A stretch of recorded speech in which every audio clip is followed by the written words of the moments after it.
Yes, this is Mr. Controversy, and this is the infamous three-point conversion station. Keep it locked.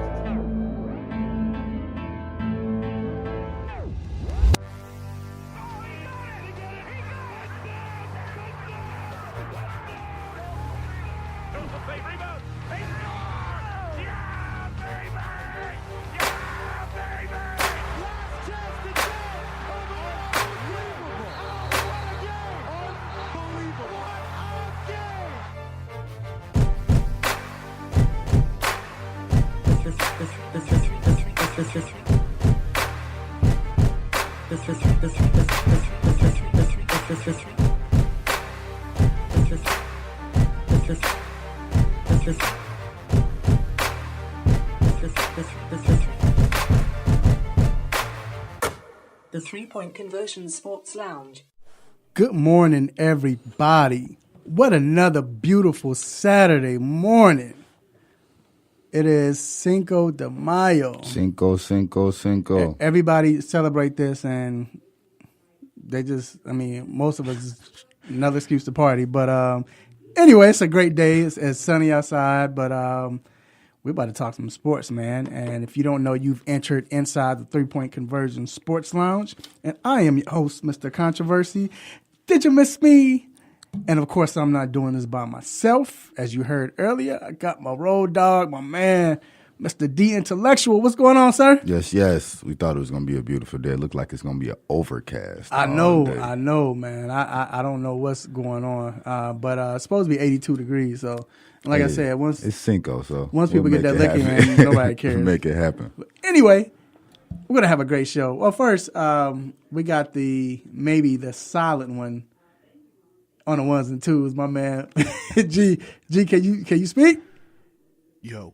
Okay, we can hear you. Listen. Battling a little cold or whatever, but sorry, like I said, he's 60%, but he's gonna play through it.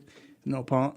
But we have a great show, man. We're talking today, of course, the NBA playoffs, and we have a special guest and Mr. Joe Cortez, and I guess the reason why he's special because he always come. Yes, He's a 3-point conversion NBA correspondent.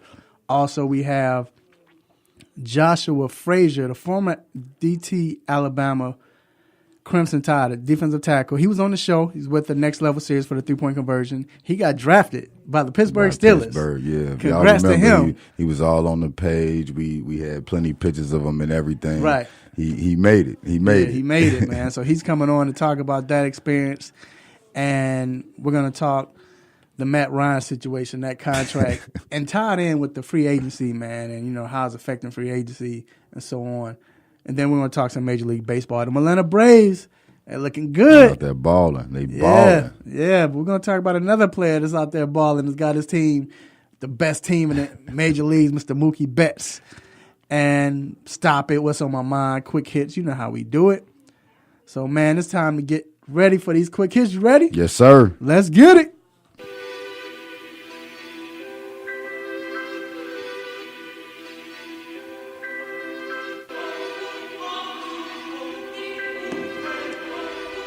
Shout out to Sharon Beats for the music. Yeah. All right, so we're going to start off with Mr. Ben Roethlisberger.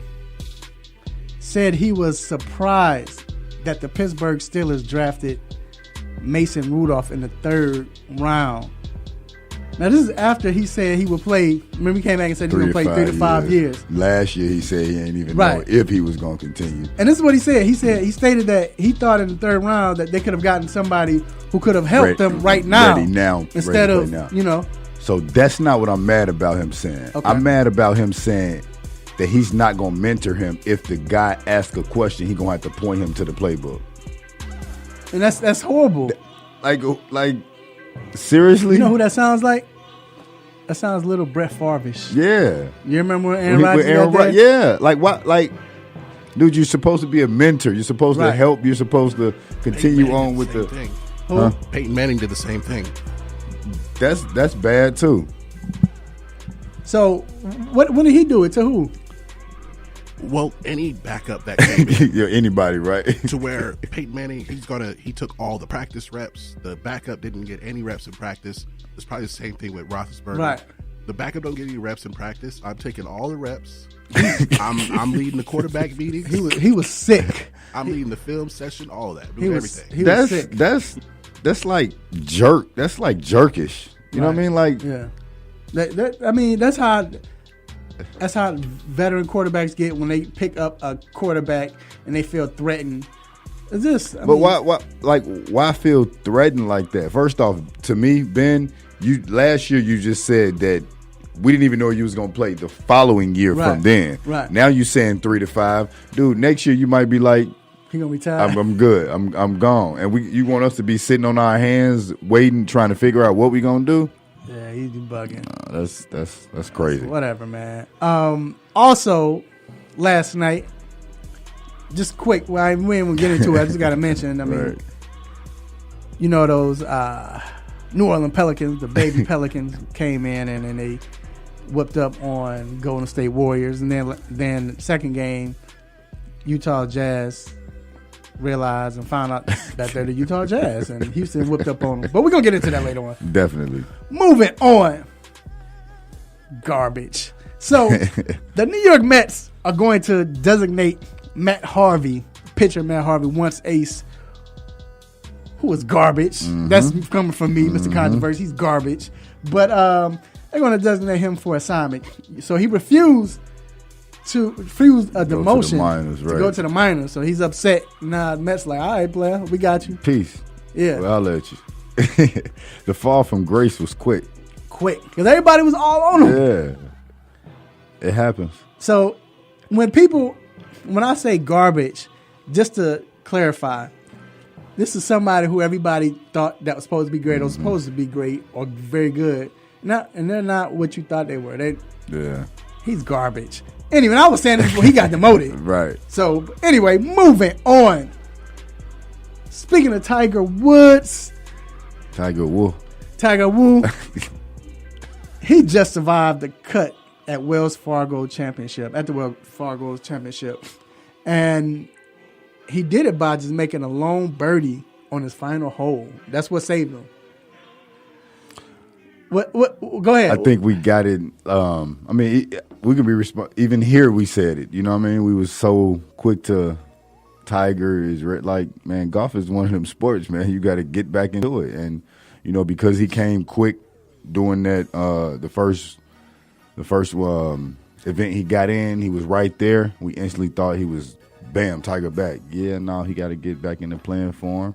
And again, hopefully, not only for me liking him, but and fans liking him, for the sport of golf, he just gets there eventually. It's just stay positive with it. You know what I'm saying? Right. And like you said, we all expect him to do that. Even when Jordan came back, certain times he looked horrible. When he lost. But for the most part, he lost to Orlando. Yeah, but he was balling it. Right, you know? but it was just one. Right. It's always somewhere you're just not there all the way. Right. So, I mean, you know, we got to lay off of him, but it's good to have him back. That's say it. His name and for him to be into golf and not worried about everything else. Right. Moving on. Congratulations to Miss Becky Moore, yes, San Antonio Spurs assistant coach. She has been named or the Milwaukee Bucks came out and said that they plan to interview her for the head coaching job in the NBA. I think that is dope. You know. Yeah, absolutely. Greg Popovich always say she is one of the smartest basketball minds that he's ever been around. Right. I mean, Becky Hammond. I'm sorry. I said Becky Moore. Becky Hammond. I'm sorry. Said that she one of the best basketball minds that he's ever been around. And for Greg Pop to say that, that's like, right. She got to be smart. Man, I think it's good. It's good for the NBA. It's good for women. It's good for for all of that. Most NBA players I've ever heard talk about her, they didn't say anything about her gender. They talked about her basketball intellect, how smart she is. So, man, if she can get the job, man, I think it'll be. And I like the fact that you really don't. This is probably the first time, besides when she first became assistant coach. It's expected when she's the first. When you're the first of anything, it should be known. Yeah. But you don't get that feeling that she's a lady and she right. So that's cool. And I think it's big for even them to announce just her having the interview, regardless if she get the position or anything. She is enough to even be considered in it. You know what I mean? Right. That's what's up. Moving on. Major League Baseball, big congrats to Mr. Albert Pujols. Yeah. Last night against the Seattle Mariners, he became the 32nd player to reach 3,000 hits. Man, this is probably he's a great. Great. Yeah, and because of the team that we like, we've always seen him play. Like, we've literally seen him grow up. Right. And to see him accomplish that is great. He did it the right way. He's always been consistent. If I'm not mistaken, he was one of the first, if not the first, to have 10 to 12 years of 300 batting, 30 home runs, and 100 RBIs. Like, he came into the league just as a rookie, batting 300, 30 home runs, 100 RBIs.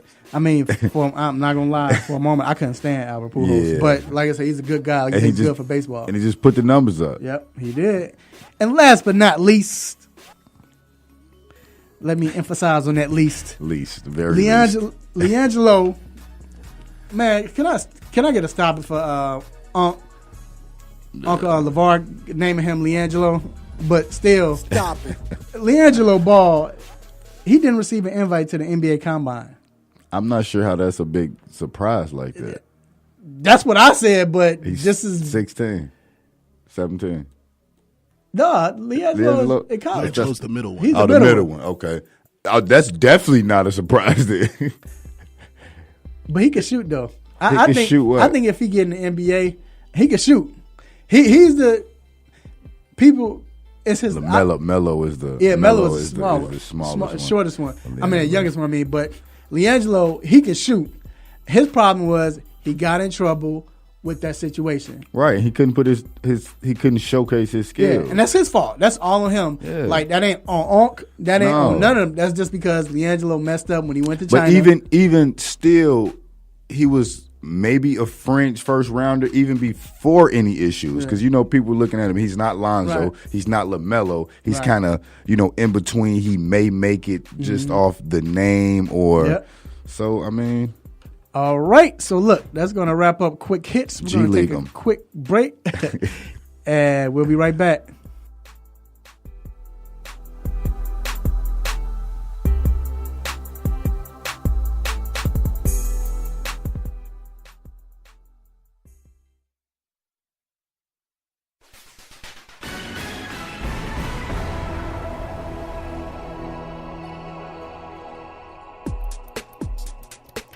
Hello, I'm your girl, Crystal Dayon, and this is your Sports News Break. The Atlanta Braves lost last night to the San Francisco Giants 9-4 in front of a packed house at the SunTrust Stadium. Jose Baptista made his debut, going 1 for 4 with a double. In NBA action, the New Orleans Pelicans won convincingly over the Golden State Warriors with a 119-100 blowout. Rajon Rondo dished out a playoff high 21 assists. The Houston Rockets dominated the Utah Jazz in a lopsided game, 113-92. James Harden and Eric Gordon pitched in 25 points. The Atlanta United returned to the field to face the Chicago Fire in Chicago. The United lead the MLS with a league high of 21 goals scored.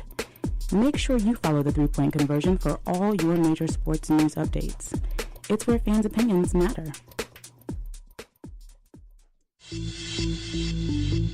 Want to lower your rate and payments? Get rid of mortgage insurance or get cash out?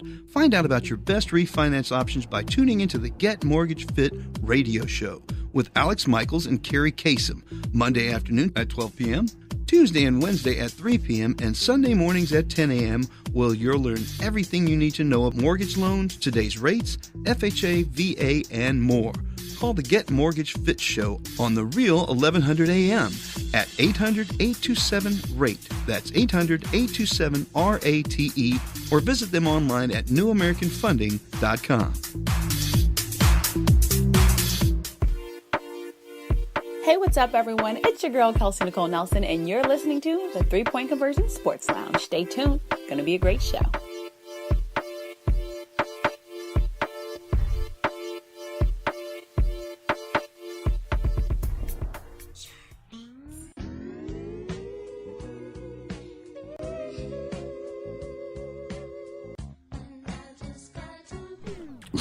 Yes, we are back inside the 3-Point Conversion Sports Lounge. Mr. Controversy here with my man, D Intellectual. Yes. G is on the ones and twos. G, I'm with you, man. I'm battling as well, so we good. I'm 68%, but We're going to make it happen, I'm going to make it. We're going to make it happen. For Cinco. Right. And this next segment, the hot topic is brought to you by Seneca's Barbershop, 3000 Chapel Hill Road, Suite 206 in Douglasville, Georgia, man. When I tell you this barbershop is it's sports. First of all, great haircut, sports talk. What else you want? I mean, bring your children in there. They might get mentored. Yeah, I mean, grown men in there for the community. It's just, I mean, women, men, anybody come in there and get their hair cut, but you're going to have a good time. It's, you know, they might bring out some chess, some mixture of that old school, but with that new school. It's great barbershop. And shout out to my barber, Dwayne Chambers. Check him out on Instagram at Simha the Barber. Once again, that's at Simha the Barber. That's SIMHATHEBARBER. I want to give a special shout out to Mr. Larry, a.k.a. Detroit Knicks mega producer, getting a cut right now. You know, he worked with Michael Jackson and anybody you want, name it. I mean, he's a big time producer. Appreciate you for listening to the show, homie. You don't see me, but I see you. All right, man. So look, let's get to these this hot topic. Yes, sir. So Atlanta GA, you all signed Matt freaking Ryan. Matty Ice, what they call him. Yes, to a 5-year deal worth 150 million of them things. 150. Of them things. 150. 150. 100 guaranteed. And then, 100 guaranteed. So he was the MVP year before. He got to the Super Bowl. That is, yeah. And I don't put it on him for the loss. I put that on the coach. And, you know. I do not like that sack. Yeah. I put that sack on him. You got to let go of it. But I always, but hold on. I said, right, but I said. One play don't. But not even that. But what was he going to do? Because he was in the pocket. You can't throw it away because the guy, as soon as he turned around, that was on the running back. Guy was right there in front of him. If you turn around, that's a loss of down plus, the ball's going to be out right there. So it was going to be a loss of down or a loss no matter what. Same thing, though. You don't take that sack. If you think about the greats, right? Think about them, right? Tell me Tom Brady would have took that sack. He could. I mean, as soon as he turned around, he was right there. He would have figured something out. That sack changed first of all, everything. Come on. Tom Brady's not a superhero. Right. I'm just saying the greats. I just said him because of the greats. But on that particular play, Freeman missed that block. It was Freeman, Right. and when Matty Ice turned around, the defender was right there. He had no chance. He couldn't do anything. He couldn't nothing. So I don't blame him for that. I ain't giving you 150 for it. But anyway, they still made the deal. Yeah. And look, if they gave Michael Vick $100 million contract, and Ryan's been there longer, despite people in Atlanta not really getting over Michael Vick. Still, Matt right? Ryan has been there longer. Right. So I guess my question now is, how? Well, I guess he's not worth it. What you were saying, do you think he's worth it?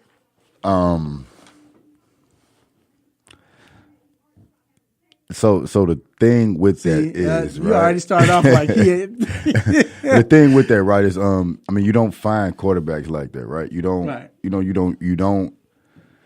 There's a premium for quarterbacks. Mm-hmm.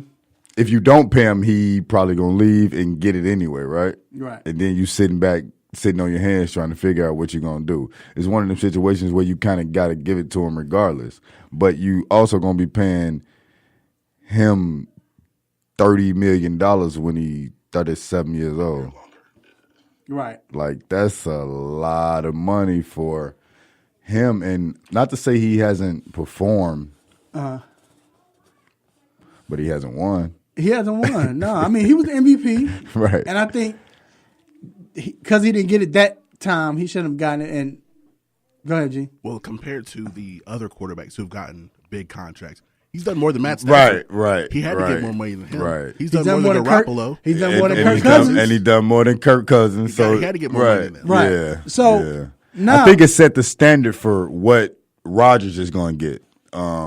You know, the next contracts for what's going to happen. Like, how can you not pay Rodgers $130 guaranteed? So now with all of these guaranteed, because Cousins got I think $90 million, his whole contract was guaranteed. Do you think we're starting to see that coming to the NFL, like that MLB, NBA type contracts where if not all guaranteed, you're getting now 75% of it guaranteed? It seems like for quarterbacks. Yeah, the quarterbacks will kind of set the market.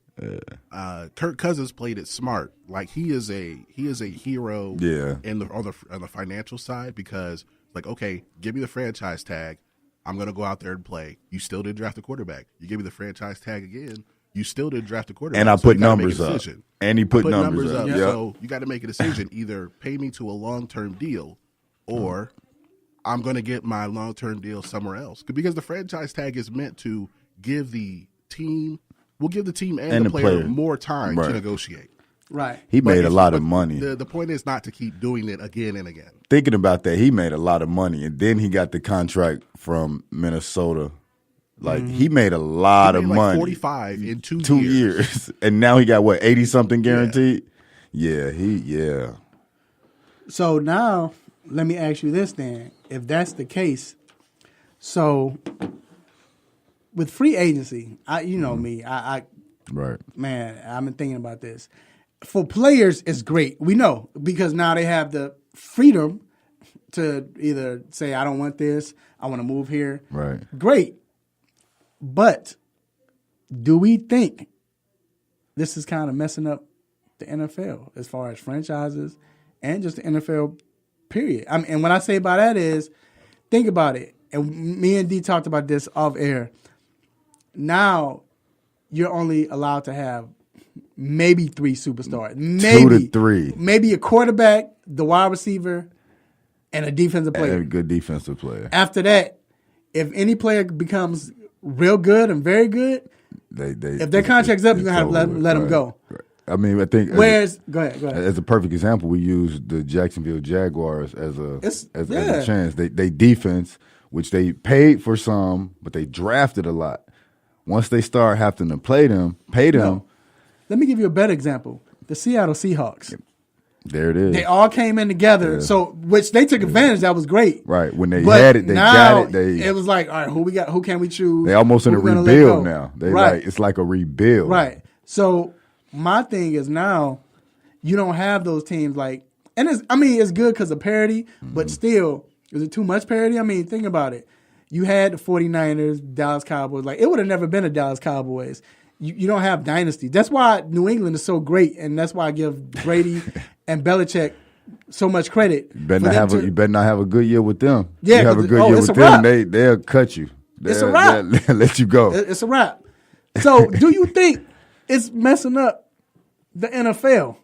So I'm a player advocate. Right. You know what I mean? Like, I'm glad they're getting the money, but I understand what you're saying too. Like, what does it do in the long run? Like you can only have this many people on one team that's going to do what they're going to do. Well, it still works for the organizations, for the front offices, because everything's kind of the market is kind of set out for you. Mm-hmm. And so they don't have to do too much. It's basically whoever is the best fit. It's not always about money, right, or the big market. That's what the NBA thing is. It's about market and who has the money on the salary cap. But with the NFL, it's more what team do you best fit with. Right. I think Le'Veon Bell is an example of that. Like, he's doing the franchise tag. You got Antonio Brown making the money. Of course, Ben making his money.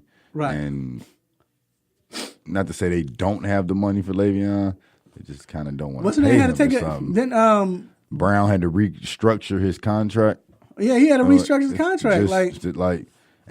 They still don't want to pay Le'Veon, man. But go ahead. Because running back. running back. Because running back. And see, by he's trying to your 5th to 6th year, but he's trying to change that though. He's trying to change it to where he's like, look, I want us to get paid and get the max and get that guaranteed money, if not all, 75% of it. And to be 100 with it, as a owner, a GM, like why would you? And he's great for their offense. He does wonders, right? But why I'm gonna sign you to a 5-year, $100 million deal when you 29, 30, when I can go get a running back in the 2nd or 3rd round? He probably gonna put up 1,200 yards. Mm-hmm. He may not do what you do out of the backfield and the extra that you do, but with the extra money, I can do a whole lot for my team, and that's what happens every year with the running backs. Well, you have to consider with Bell, he's played 5 years, so he's 26 years old. He's trying to. That's when the running backs need to get their money right then. Absolutely. Because, like you said, at 28, 29, it's not going to happen. No. So he's trying to get that money, that long-term contract now, and so to get most of that money or the guaranteed money, and then by the time he's 28, 29, if he's washed up, then at least he made some money. He's not out here trying. He's not out here struggling. And I agree. I think he should. So football is one of them sports like we're gonna use you up in these first years of your contract, and then we're gonna try to figure it out. So I definitely think I wholeheartedly agree he deserves it for what he's done, the numbers he's put up. He is like one of the running backs that we're gonna talk about for a period of time. Man, free agency is. It's crazy. I mean, and Reggie White, it was good that Reggie White did that. I was so young, so I didn't know that they were basically held captive, you know what I'm saying? And they couldn't go anywhere. But again, you don't have the dynasties, which it's good to see another team come up. But at the same time, I like seeing teams mesh together, especially if you drafted them. Yeah. If you drafted all of them. Yeah. And the thing is, it's not that these players – they don't want to stay anymore. Like they're not saying like, all right, I want to leave, get my money.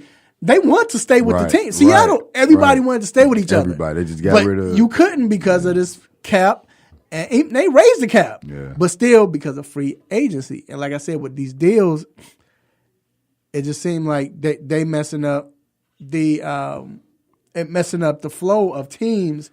Like now, you got to hit it on the nail, like Jacksonville did. You got to get lucky, or Seattle. I mean, Seattle, they got a free agent, and what's his name, Marshawn, and then they got all these rookies. They wasn't Marshawn a trade? That's what I'm saying. They got traded, but I'm just saying they traded him.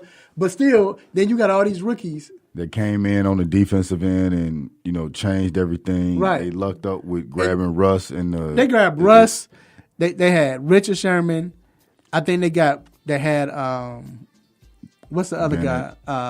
What's my man? Thomas. The safety. Yeah, Earl Thomas. Chancellor came out there the year before or whatever. You had Browner then. They let him go. Then you got Byron Maxwell. You got Wagner. Michael Bennett. I mean, look at all these people they got at the same time. They were able to take advantage and get a Super Bowl. And then they all got good, and they were like, yeah, we ain't going to be able to pay out. Yep. So, look, we're going to take a quick break. We'll be right back to talk some NBA basketball.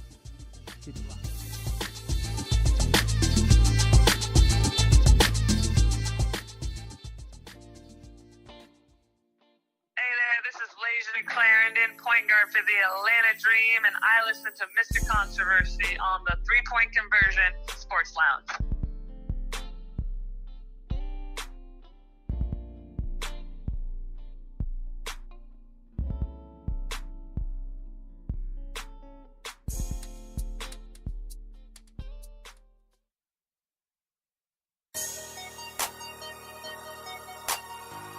What it is, what it ain't, this your boy Sherm, host of Face the Music. Join me every Wednesday night for Power Hour, where we intersect the worlds of sports and music, and we do it the best way we can, which is on a Sherm beat. So if you're ready to come through, catch some realness, vibe to some dope sounds, tune in to Face the Music every Wednesday on the 3 Point Conversion station. Let's get it.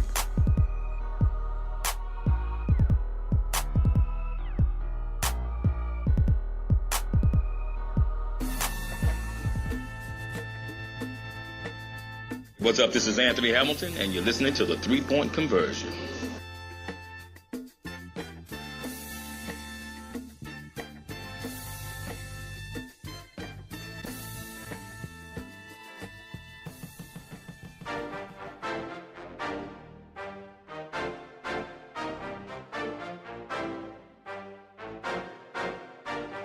Yes, we are back inside the 3 Point Conversion Sports Lounge.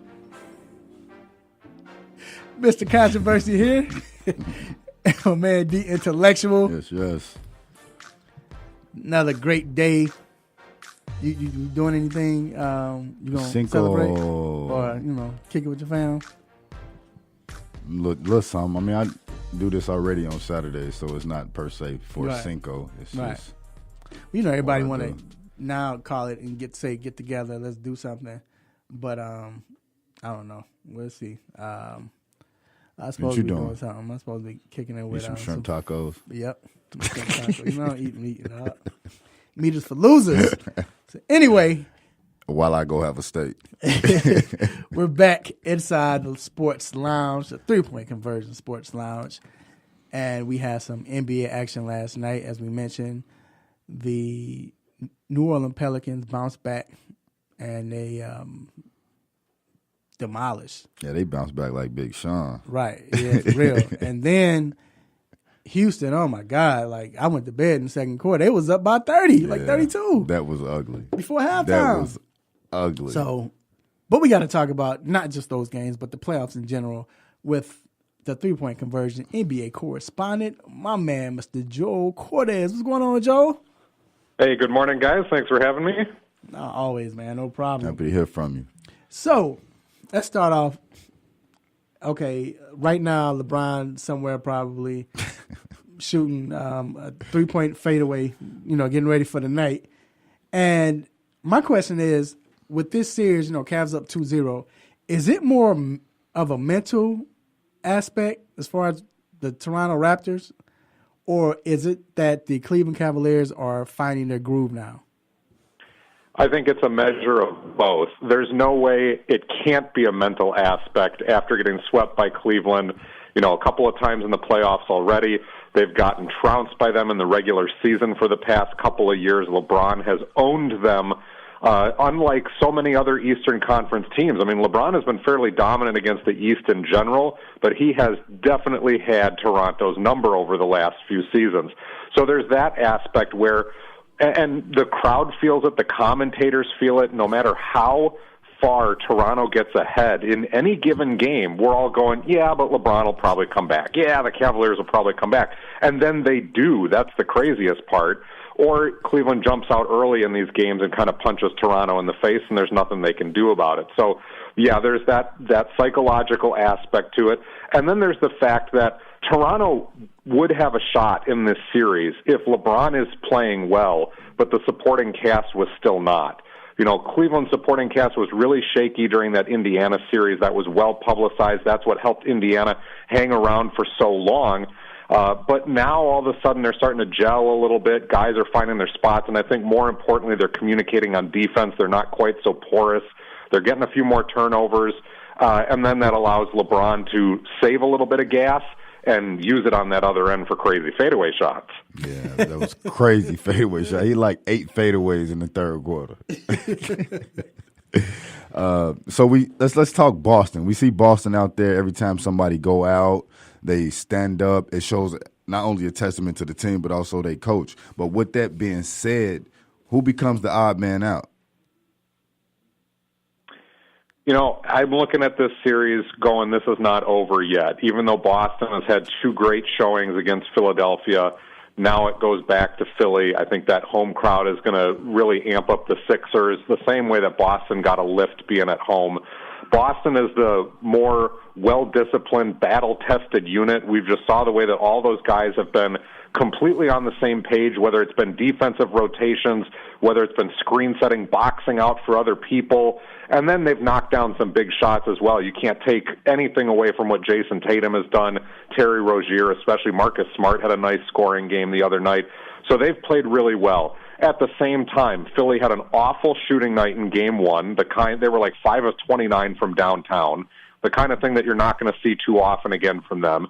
You're not going to see Ben Simmons score 1 point in a game too often and be minus 23 and plus minus. So I think some of those things start to turn around. I still think this will be a 7-game series on the simple fact that Joel Embiid is one of those throwback centers, aside from the three-point shooting, which is definitely new school, but he is that good of a center offensively and on the defensive end that you could put him in any era and he would have been a superstar player. And then you throw in all the shooting that they have around those guys, the fact that Ben Simmons, I think, will bounce back. This one's going 7 games. So do you think with the players though in Boston, somebody's going to have to? It's not enough when Gordon Hayward comes back, and of course Kyrie. Mm-hmm. Who do you think is the guy that's going to? What do they do with the team? Are they going to? Is it Rozier or what do you think is going to happen? Yeah, that's a good question because, Kyrie will take the starting point guards back from Rozier, who's going to move to the second slot on the bench. Gordon Hayward, I think they'll start at shooting guard, and they'll put Jason Tatum at small forward, and they'll put Jaylen Brown at power forward, and they're going to run out with 3 wings. They'll put Al Horford at center, and they're going to beef up their bench for as long as they can afford to do that. So they'll bring Rozier off the bench, Smart, and Aaron Baines, and then Marcus Morris. That'll be their key 9 guys. So if you're looking for somebody to be the odd man out, it's going to be Greg Monroe, it's going to be Ojale, it's going to be Shane Larkin, guys who have really had to step up in this playoff series and done okay, but they'll go 9 deep as long as they can afford keeping the unit together.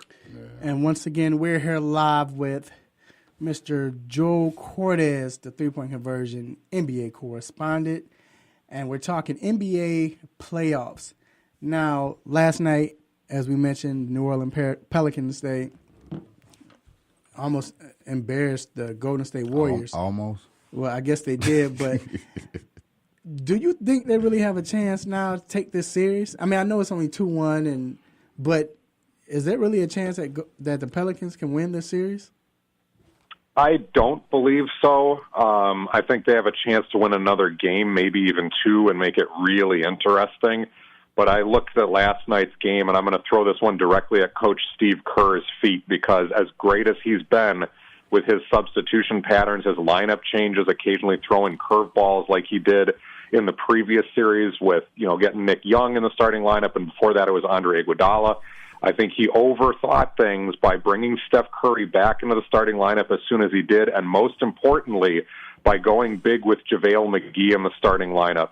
McGee only played for 9 minutes, but Kerr fell into the same trap that allowed the Pelicans to sweep Portland, and that was trying to put a big man, a conventional big, on Anthony Davis. There's no conventional big who's going to be able to guard him very well, and certainly not JaVale McGee, even though he's longer and more athletic than Joseph Nurkic was for the Blazers.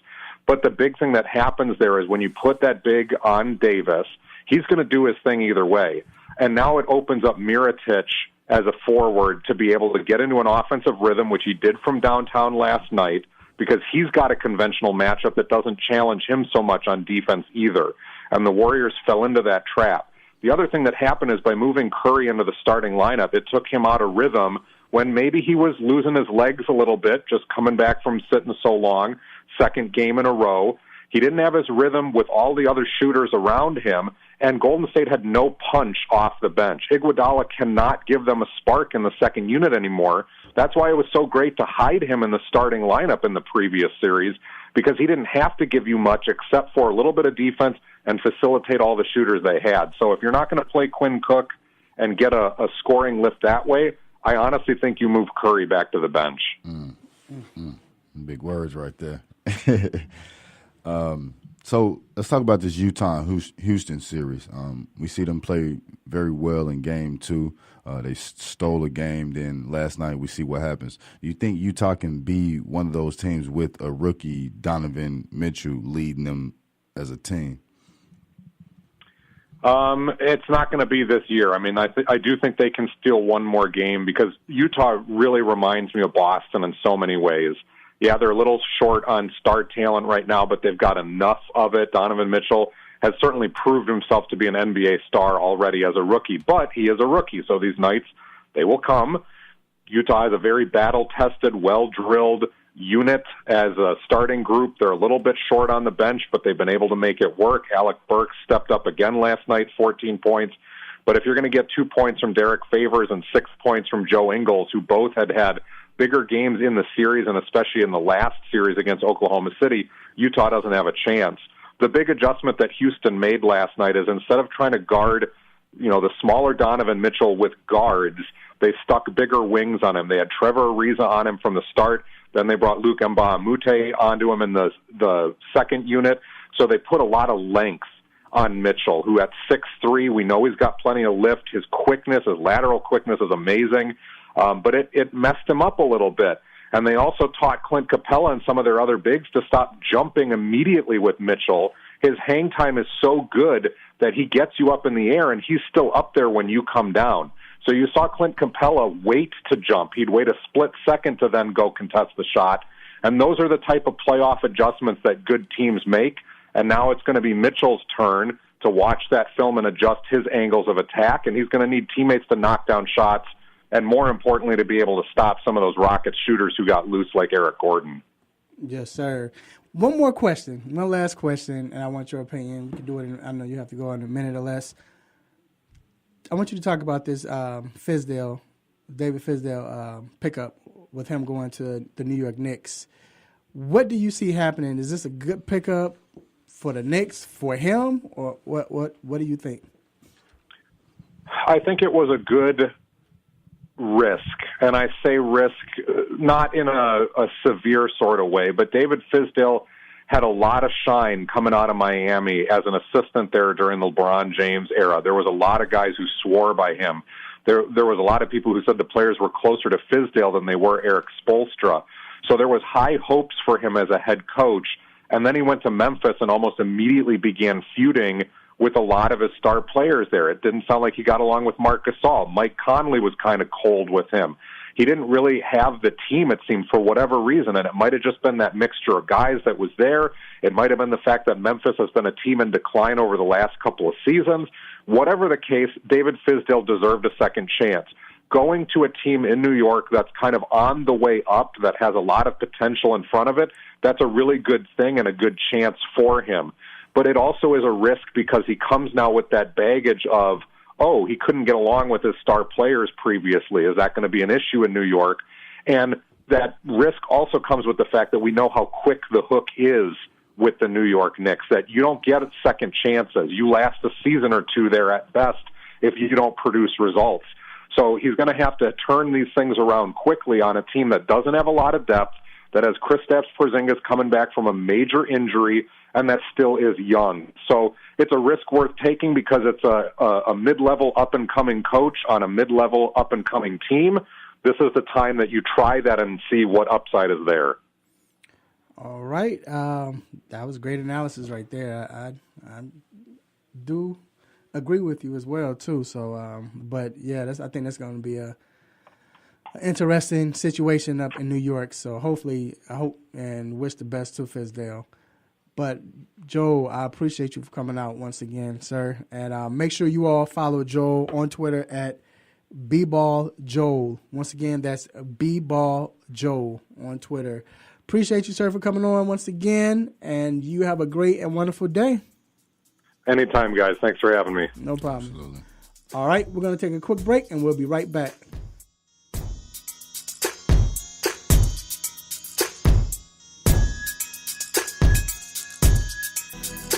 What's going on, everybody? It's Mike Patton, a.k.a. The General. And on my Saturday mornings, I got my feet kicked up, chilling, listening to my boys, The Intellectual and Mr. Controversy, ripping in the lounge.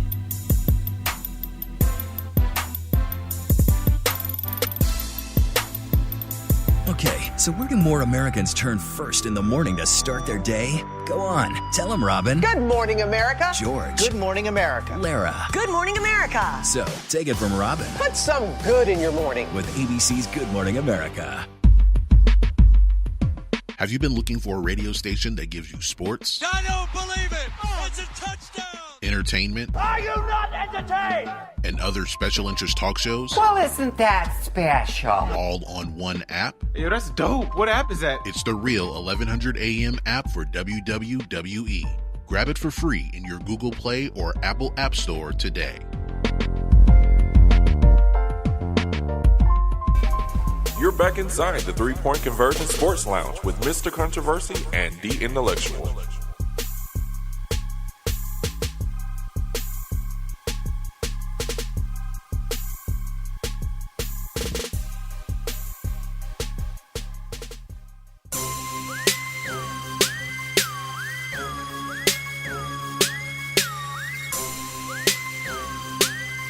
Yes, we are back inside a 3-Point Conversion Sports Lounge.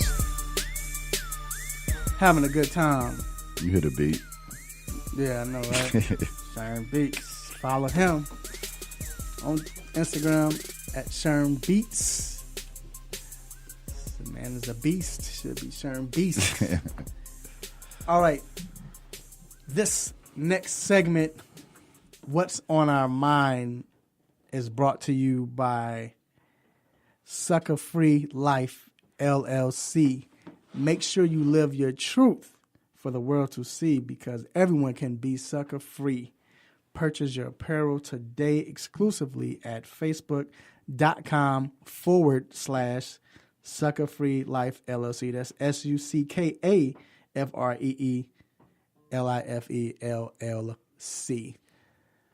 So, this What's on My Mind segment. This is your first time listening. I don't know if Larry's still in the building at the barbershop, but Detroit mega producer, or Nick's mega producer. But this segment right here is where we like to talk about, what's on our mind, what's bothering us, about sports, or what we don't understand, what we like, or whatever. It's just a time for us just to, holler at y'all for a minute and just, I guess, give out 3 cents.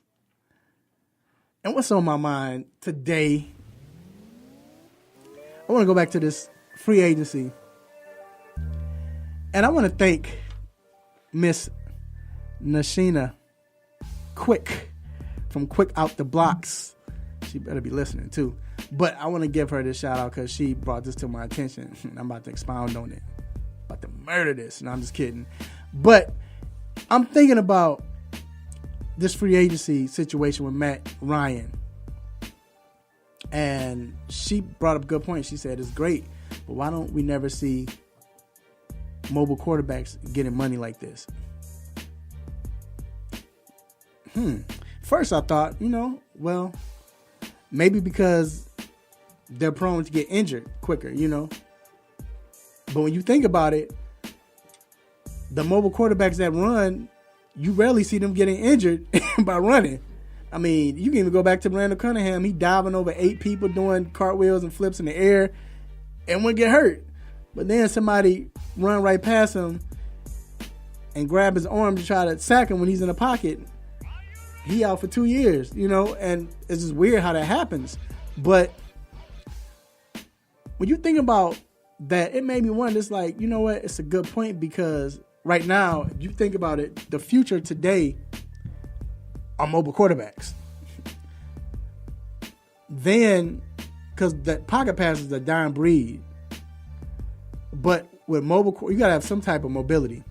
I mean, Wentz is mobile. Goff, I wouldn't say he's mobile, but Luck is a mobile quarterback, running quarterback. You got Russell Wilson. I mean, you got so many. And because they are what is today, and they're dynamic, as in not just in the pocket, of course, they can run out, scramble, make plays.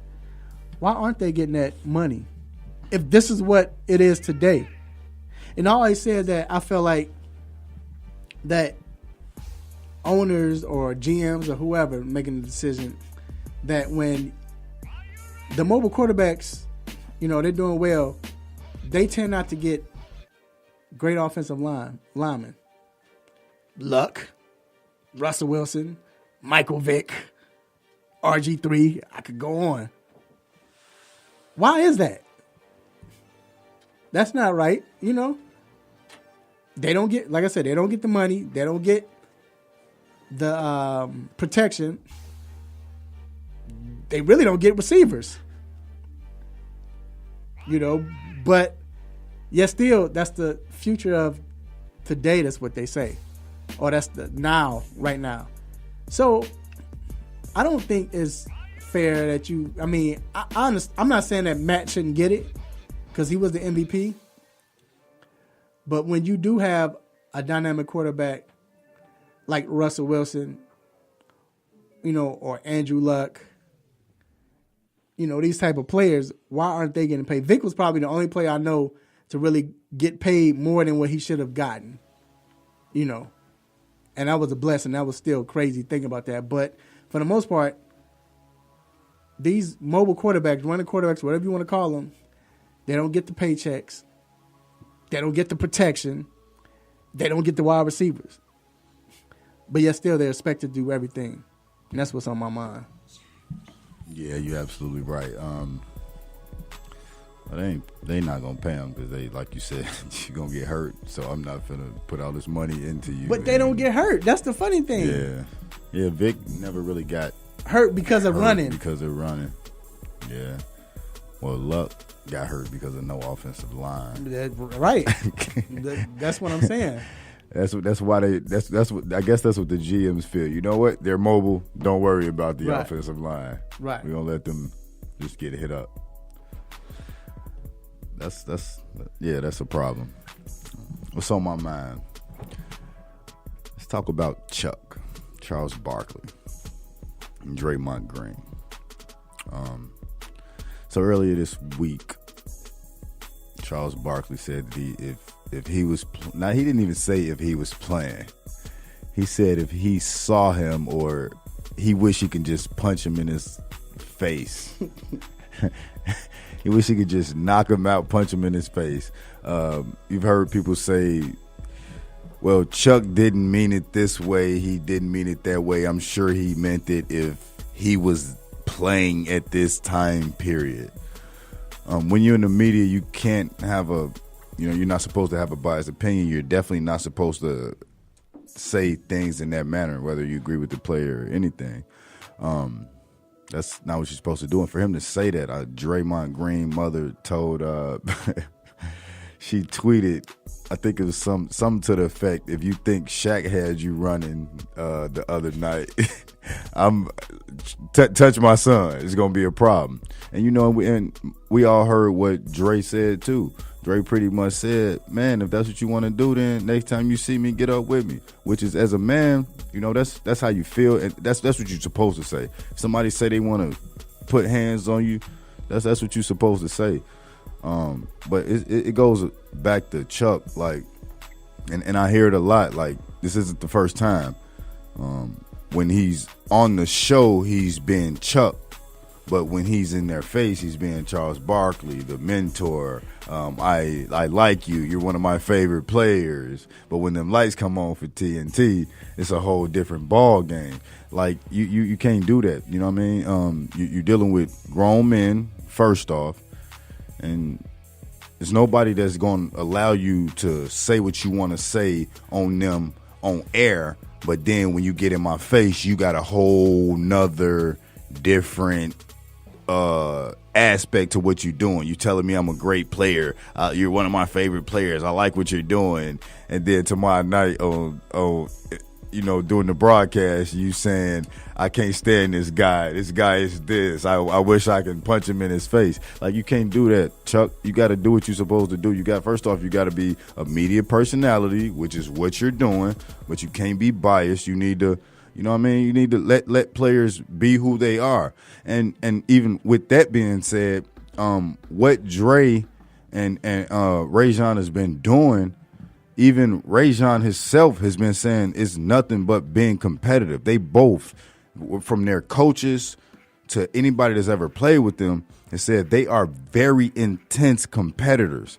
So I can see them being into it the whole series, not to the point where they may fight, but they gonna do what they did last night, push each other arm, just the little things to get on each other's nerves, because that's the type of players they are. But to say you're gonna punch them in the face, man, Chuck, I don't think you want them problems. That's what's on my mind. Yeah, I'm not gonna lie. When I saw it, I was cracking up. Go ahead. G. Hey, at least they're not licking each other out there. The hockey game the other night. That's crazy. Yeah, they better not lick each other. Yeah, they lick each other. I'm definitely turning the channel. And so I feel what you're saying. One thing I like about Chuck is, but he has to manage that. But TNT lets him get away with it, and they want him to be. That's why he's. I don't even think with him saying it, I don't think Chuck is doing that for show. I think that's how he feel. But you can't do that. No, you can't. I mean, but he's going back and forth, right, about how he feels about a player. Because last week is you love him, or do you want to be his friend? Right. Which one is it? Yeah, and I think. And then when I see you, what I'm gonna think? You want to hug me or punch me? Right. Like I'm coming in to shake you up, or do I? But you know what? I think Barkley. Two things. First, I think Barkley sometimes, when you're watching the games, you get in that player mode, and I think he envisioned himself, Draymond getting on his nerves like that. But then too, even though he says he doesn't have anything for Charles Oakley, I think he kind of see that Charles Oakley in Draymond in a sense, the way he's not. Oakley wasn't direct. I think he like sees more him in Dre than Charles Oakley. No, and I think Barkley that's what it's like about. That, but Barkley wasn't like that to really get in your face. Oakley wasn't either, but Oakley would. Chuck wasn't able to get in your face. Not like that for no reason. What?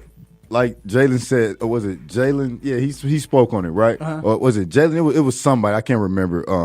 But he said, "You saying you're gonna punch him in his face, but you sitting across from a man you had a whole fight with." But you know what? But the funny thing though, and I think that's what I'm saying as far as the player mode. I think it's a respect factor. I mean, that's how they went at it. You know what I'm saying? And I think him and Shaq, they fought. And sometimes you want to, your brother, I'm not saying they brothers, but sometimes I want to punch my brother in the But Chuck face. was on that when he was playing. He was on that. And it was certain people that got on his nerves. Yeah, he was on that. That's Like, why I said, dude, I think he got in player mode, and it was like. If I was there, I'd punch him in his face. So let's be real. When you was watching the game, you didn't think that either? What? Punch him in his face? No, complete opposite. I felt like because of the two players it was. Because it was Rajon. Like how smart Rajon and how intense he is when it comes to the game. I think Draymond is trying to be strategic with it. Like, and I think they're doing it together. And what Rajon doing is he's trying to show not only Golden State, but his team, we not backing down. But like my boy said, and I'm going to end it like this, Draymond wouldn't be doing this back then, man. He would have. I think he would though. He would just be more fun. Yes, exactly. I think he would. No, Dre from the SAG. He from Saginaw. I'm talking about. Like, he's I'm not. talking about dunking on somebody, and I ain't talking about getting. I'm talking about dunking on somebody, talking as man. He would have did that to Moses Malone. Dog's teeth would have been out.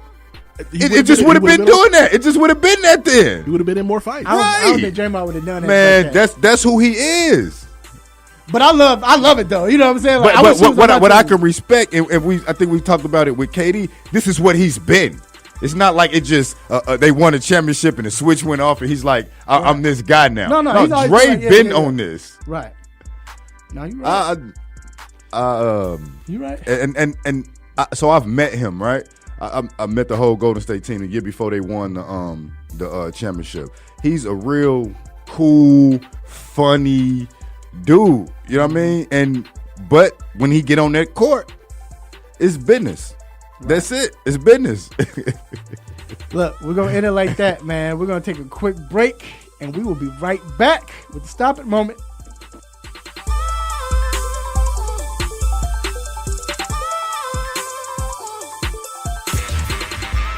You're tuned into WWE Weekville. 1100. The opinions expressed during the sponsored programs on this station are strictly those of the program hosts, guests, and callers and are not necessarily those of Beasley Broadcast Group, this station, its staff, other advertisers, or agencies. It'll be home to 942 bursts of laughter, a 16-pound blackened turkey dinner, and the loudest burp on record. It will see its fair share of broken windows, broken bones, and broken hearts. But first, you have to find it. Start your home search at Zillow.com or on our family of apps. You can view millions of photos, browse historical pricing data, and even sign up for alerts when new homes hit the market. Zillow. Find your way home. There's a lot going on in the world, and your world is always changing. That's why it's important to stay connected. The latest news, the latest entertainment, the newest music. If it's in the air or on the air, it can be in the palm of your hand, wherever you are, with the iHeartRadio app. iHeartRadio. Over 1,500 live radio stations from across the country, and over 15 million songs to create your own custom stations. Text IHR to 45495 to download the app or listen at iHeartRadio.com. Standard text and data rates apply. What's going on, world? This your boy Vincent J, aka the Fantasy Guru. And do you know what time it is? Do you know what time it is? It's time for the Stop It segment, right here on the 3-Point Conversion Sports Lounge.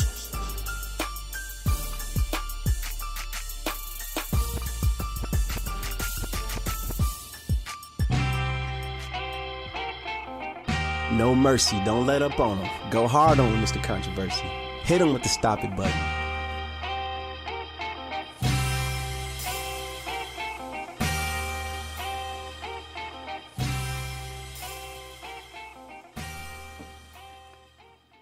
All right, we are back inside the 3-Point Conversion Sports Lounge.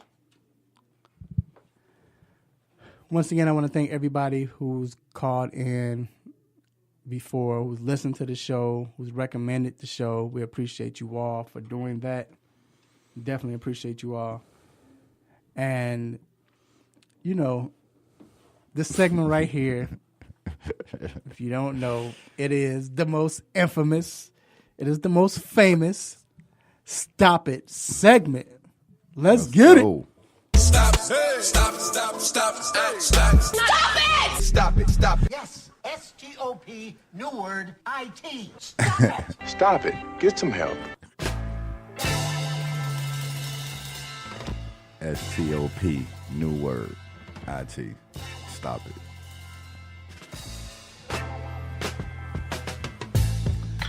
All right, D, so you. Yeah, I'm going to go ahead and start it off.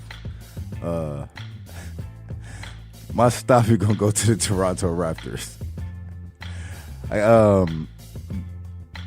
I know they are who we thought they were. They were supposed to be this new, improved team. After game one, it was this big, no one in the locker room is panicking. We're not worried. We're okay. We're doing great. And then they come out and get blown out. Yeah, I mean, the Toronto Raptors, man, they are who we thought they are. I said it at the beginning of the playoffs that LeBron going into the second round was probably going to be easier than him being in the first round. You asked Joel about it earlier. Was it them hitting a switch? I think that it was Toronto allowing them to find their groove.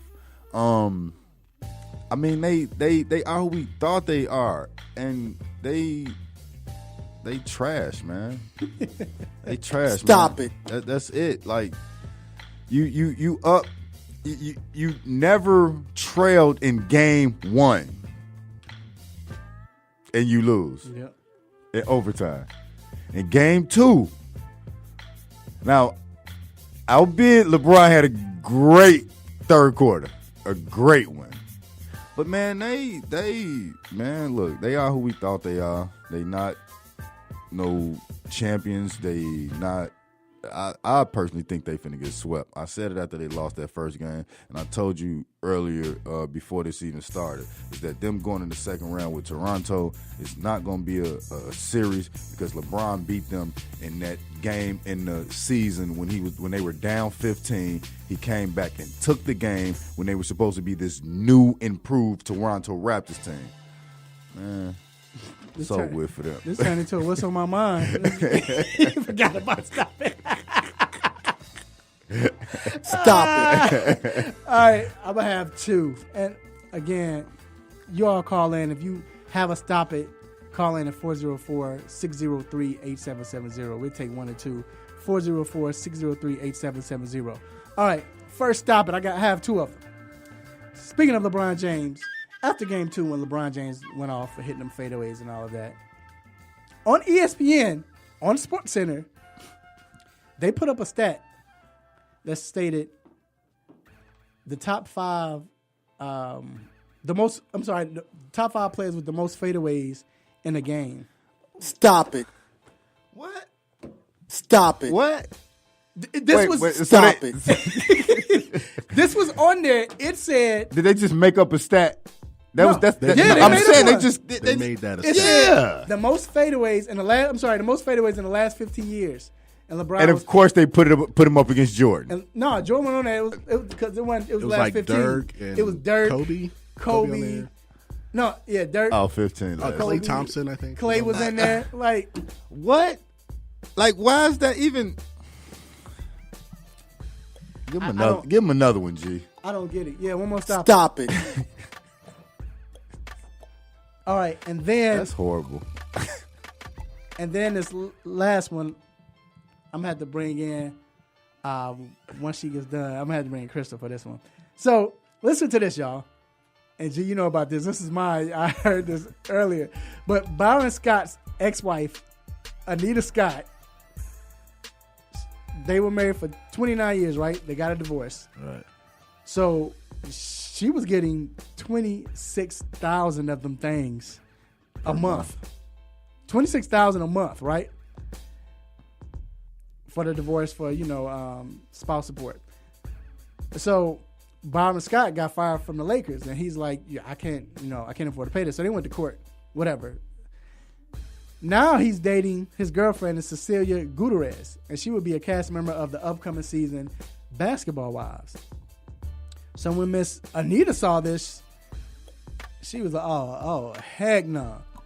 So she filed to to raise her spousal support to $60,000 a month. Stop it. Yeah, let me get a stop What for her that. check got to do with my check? Right. What What her is that? being on? I don't have nothing to do with that. Okay, so I want to bring in Miss Crystal Wright. I'm sorry, Miss Crystal, come in. I want you to. This is the. Yes, sir. She does the news flash for us. Everybody, Crystal, what do you think of this?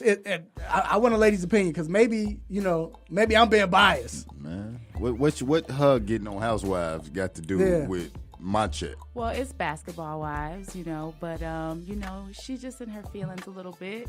Stop it is definitely appropriate in this situation. Going from 26 to 60 when he's now unemployed seems confusing. Yeah, he is employed.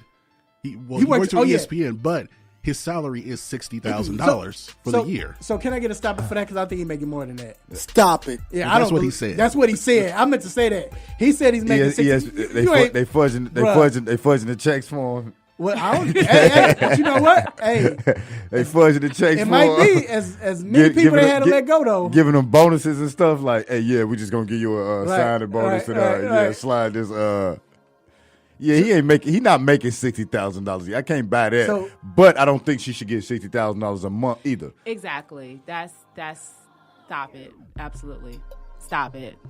Stop it. She asked for it. She should have got on Basketball Wives if she was worried about it. I mean, she can get on Basketball Wives. I mean, half of them aren't married to anybody. Exactly. So, yeah. That's probably why she's sick. Right. That's probably why she's sick. Right, because she could get on. She didn't think about it. Old girl that he messing with now was like, yeah, I'm finna take full advantage of this. Right. I'm finna get all this bag, secure the bag. And she was like, oh, I should have did that. Well, I'm gonna get this money. You know something? One of her girlfriends go, well, you need to get that money there. Girl, you should have. But look, we're gonna take a quick break, man. We're gonna come back and talk a big debate. You'll find out on the other end. We'll be right back.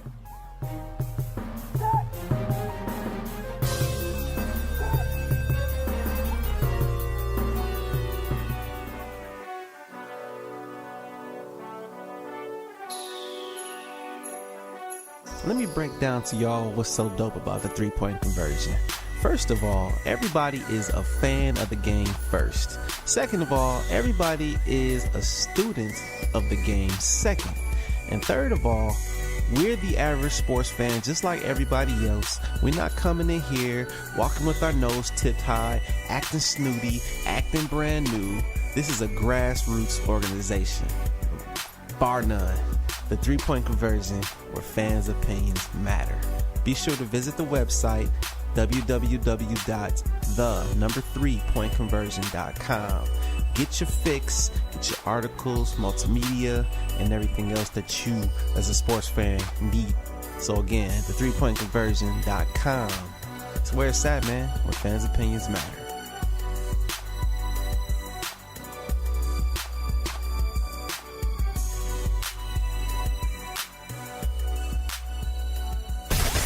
Tune your radio. Tune in now. You can tune into this radio station on any smartphone or tablet. iPhone, Android, BlackBerry, Nokia, Samsung, Windows phones, or whatever you have. Download the free TuneIn app from your phone or tablet's app store. Tune in with music, sports, news, and comedy. From over 70,000 radio stations around the world, including this Beasley Broadcast Group station. Check it out at tunein.com or your app store.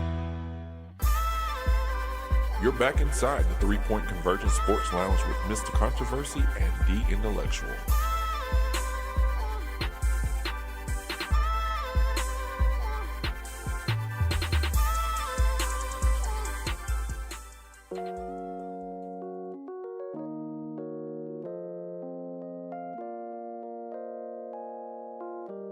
No. We are back inside a 3 Point Conversion They Sports beat. Lounge. They go that beat. Yeah, we can do it. So, you know, because it's the fifth and everything, I just felt like, you know, why don't we get a drink? Yeah, baby girl. Check it out. That's what we All right. do. That's what we gonna do. Look, Crystal, don't be getting I'm just playing. All right, so we are back inside the 3 Point Conversion Sports Lounge. Mr. Controversy and your man, The Intellectual. Yes. With G on the ones and twos. All right, you all. So get ready, because old heads, new heads, whatever. I want you all to call in at 404-603-8770. Again, it's 404-603-8770. So listen up. We need y'all opinions. We need y'all. So all week, everyone, I don't know where this came from, they left LeBron. I mean, you still see that. Everybody forgot about LeBron, Jordan comparison, or who's better or greater. For some reason, this Kareem, who's the greatest basketball player ever, it became, which I think is a legitimate question. Right, it became Kareem Abdul-Jabbar or Michael Jordan, who's the greatest. This is when I knew it was big. So I'm at my second job, and a lady, and hopefully, I wonder if she's listening. What's going on, Sean, if you are listening? Happy birthday to you. Happy birthday, Sean. And Sean, she came up to me. Nah, I ain't never had a conversation with her about sports. Never in my life. You know, I think one time she asked me who was playing in the Super Bowl. Was it the Chicago Cubs or the Chicago Dallas Blackhawks? Mavericks. Yeah. But anyway, she came to me and was like, oh, I got to ask you a question since you're on the radio. What about this Kareem Abdul-Jabbar, Michael Jordan, debate going on social media? I'm like, huh? So I knew it was big then. So I want to address the panel. Mm-hmm. The greatest ever. And if we biased, we're biased, whatever. We're going to try not to be biased, but Definitely just being real. Try to not be biased. So I saw we saw it. Of course, we've been from Chicago. He been biased already. Look, he been, I'm just playing. Go ahead. I'm going to say Mike, and it's a number of reasons I say that, because, you speak to most NBA players, past and in the present, and they going to say Big Mike himself. The other day I saw KG, Gary Payton, and Candace Parker, debating, a few players, and they said it themselves, it was Mike. KG to me is a perfect one to even talk about even them three, right? Because he played against all three. He played against Big Mike. He played against Kobe and LBJ. Okay.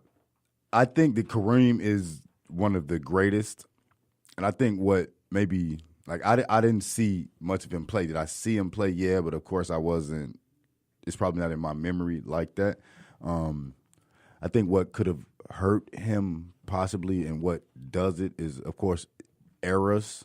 It's generational. There are probably older people that probably are going to say that Kareem is better. I think in our time, by Magic coming and kind of taking the torch from him while he was still playing, and maybe him playing as long as he did, that could affect it. But I to me, it's Mike, but that's why we need y'all to call in, because we want y'all's opinion. Let me say this. I'm going to step in and say this. And I know, hopefully I don't get struck down by lightning. But this is what I said. It's coming. So what I said is, in the NBA, Michael Jordan is the greatest NBA player ever. But I think just when you talk basketball, you have to give it to Kareem. Oh, yeah. And the reason why I say this is because, of course, Kareem won at every level. High school. Everything. Mike didn't even make his varsity team. His sophomore year, or sophomore junior year, or whatever. Yeah. But even with college, the way he dominated college, but not just dominating. I'm talking about he won. They changed the rules. They changed the rules. Good call, G. They changed the rules, and I'm saying, even in the NBA, the way he dominated in the NBA, and he has the greatest move ever. He was a great defender. I understand. This is to me, the LeBron. I'm like, stop it. But this Kareem, it's legitimate. Now, I hate when people say, well, Kareem Abdul-Jabbar, he has the most points. So he played till he was 102. Right. And then he doesn't have but Jordan has the highest average. Right. So don't give me that. And even, not to get off that a little bit, but they do it all the time with LeBron. Like the man been playing since he was 15. Right. He been in the NBA since he was 15. He you know what I mean? Like, it's like you said, it's averages, it's things of that nature. Like, man, stop it with that. Go ahead. We got a caller, man. We got a caller. Come here real quick. All right, caller. Hello? Yes. What's up, man? This is Uncle Mark. What up? What's going on? Nothing much, man. Like y'all said, it's generational, man. The older generation, like my father now, they was into the Kareem Abdul-Jabbar, Oscar Robertson being the GOAT. But us, we all Mike. And like my great nephew, they all LBJ. Yeah. So, generational. Let me ask you a quick question. How do you separate that? I mean, everybody says different eras, you can't compare, but it's got to be a way to, for you to see, I don't know if you had to see Kareem, because I saw a little bit of Kareem, to see Kareem, to see Mike, and to see LBJ. What is the difference between the three that separates them to say, all right, he's the greatest? Or whoever you think is the greatest.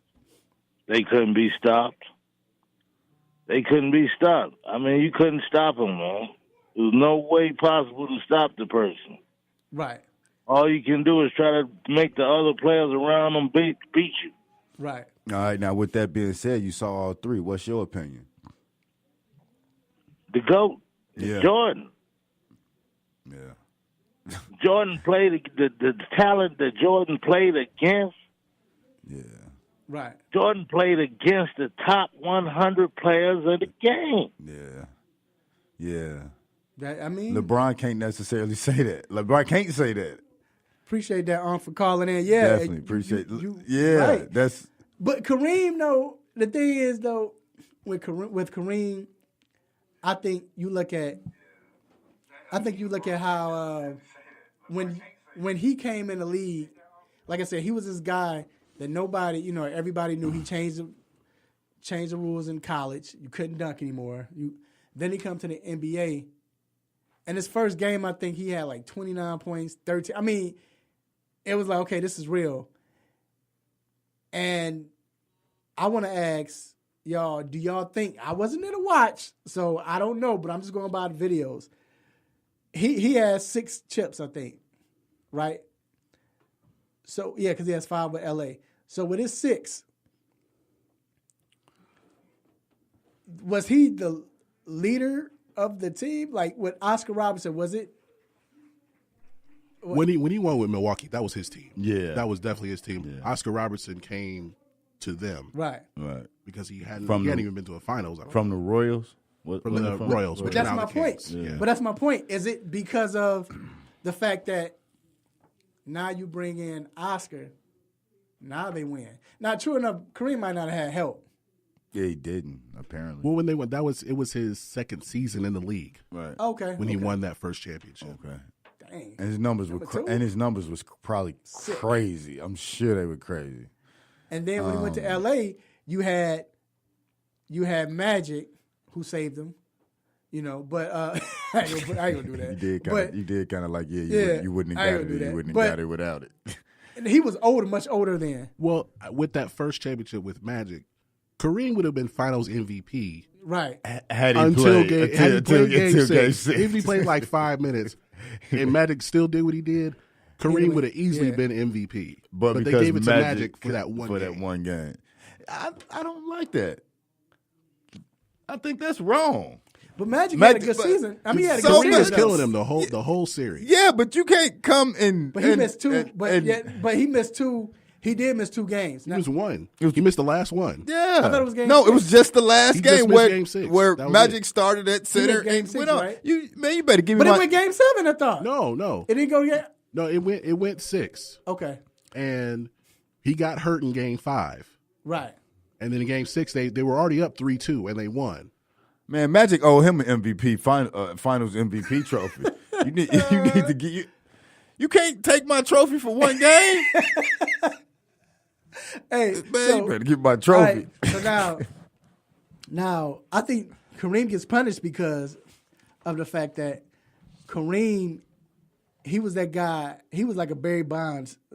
He was the older version of Barry Bonds, where Barry he didn't like the media. Yeah. Kareem didn't. He was and at the time he was kind of an activist type.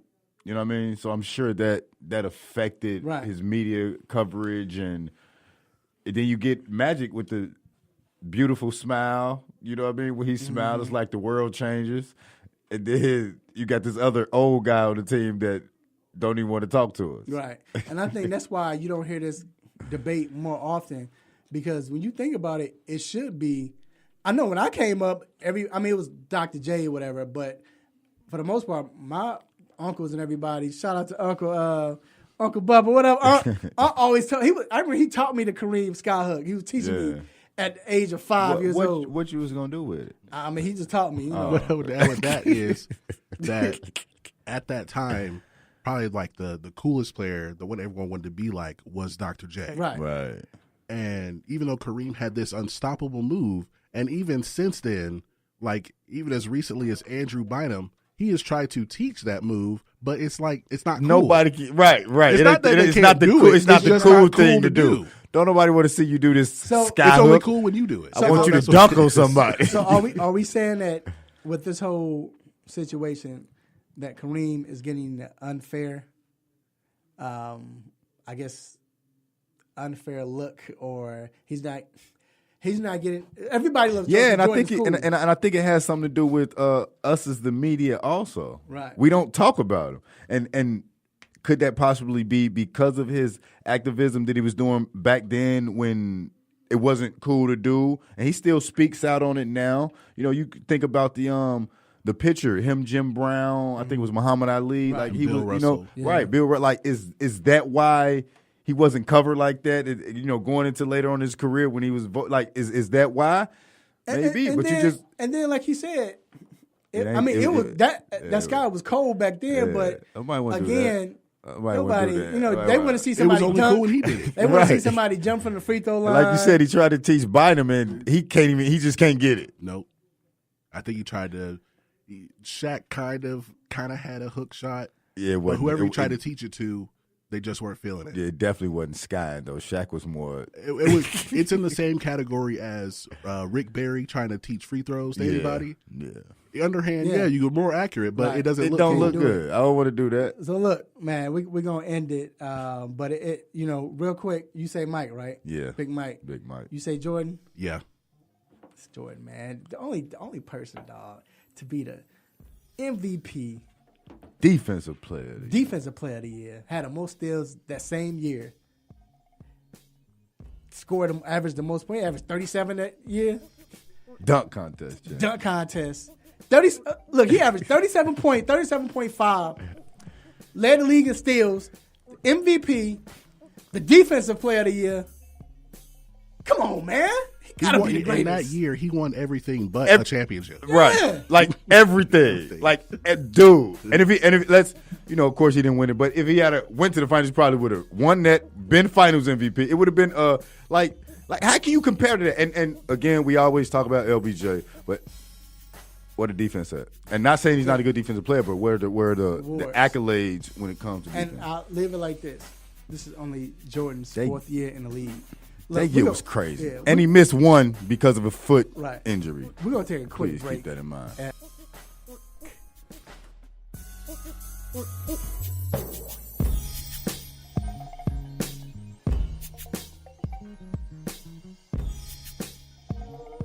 Yo, what's up? This your boy Marcus Banks to the Big Three of the Ghost Ballers. You listening to the Sports Lounge with my main man, Mr. Controversy.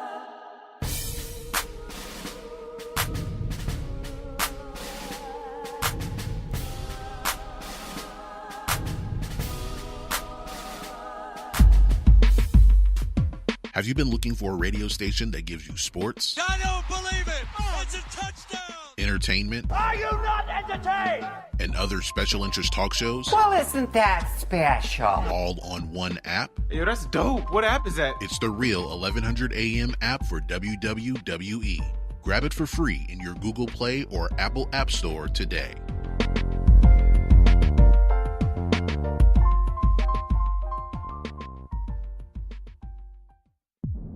Sit back with me, the baseball antagonist. Pull up your favorite chair, grab a drink, and listen as Mr. Controversy helps us relax with his sports knowledge in the 3-Point Conversion Sports Lounge, right here on the 3-Point Conversion Station.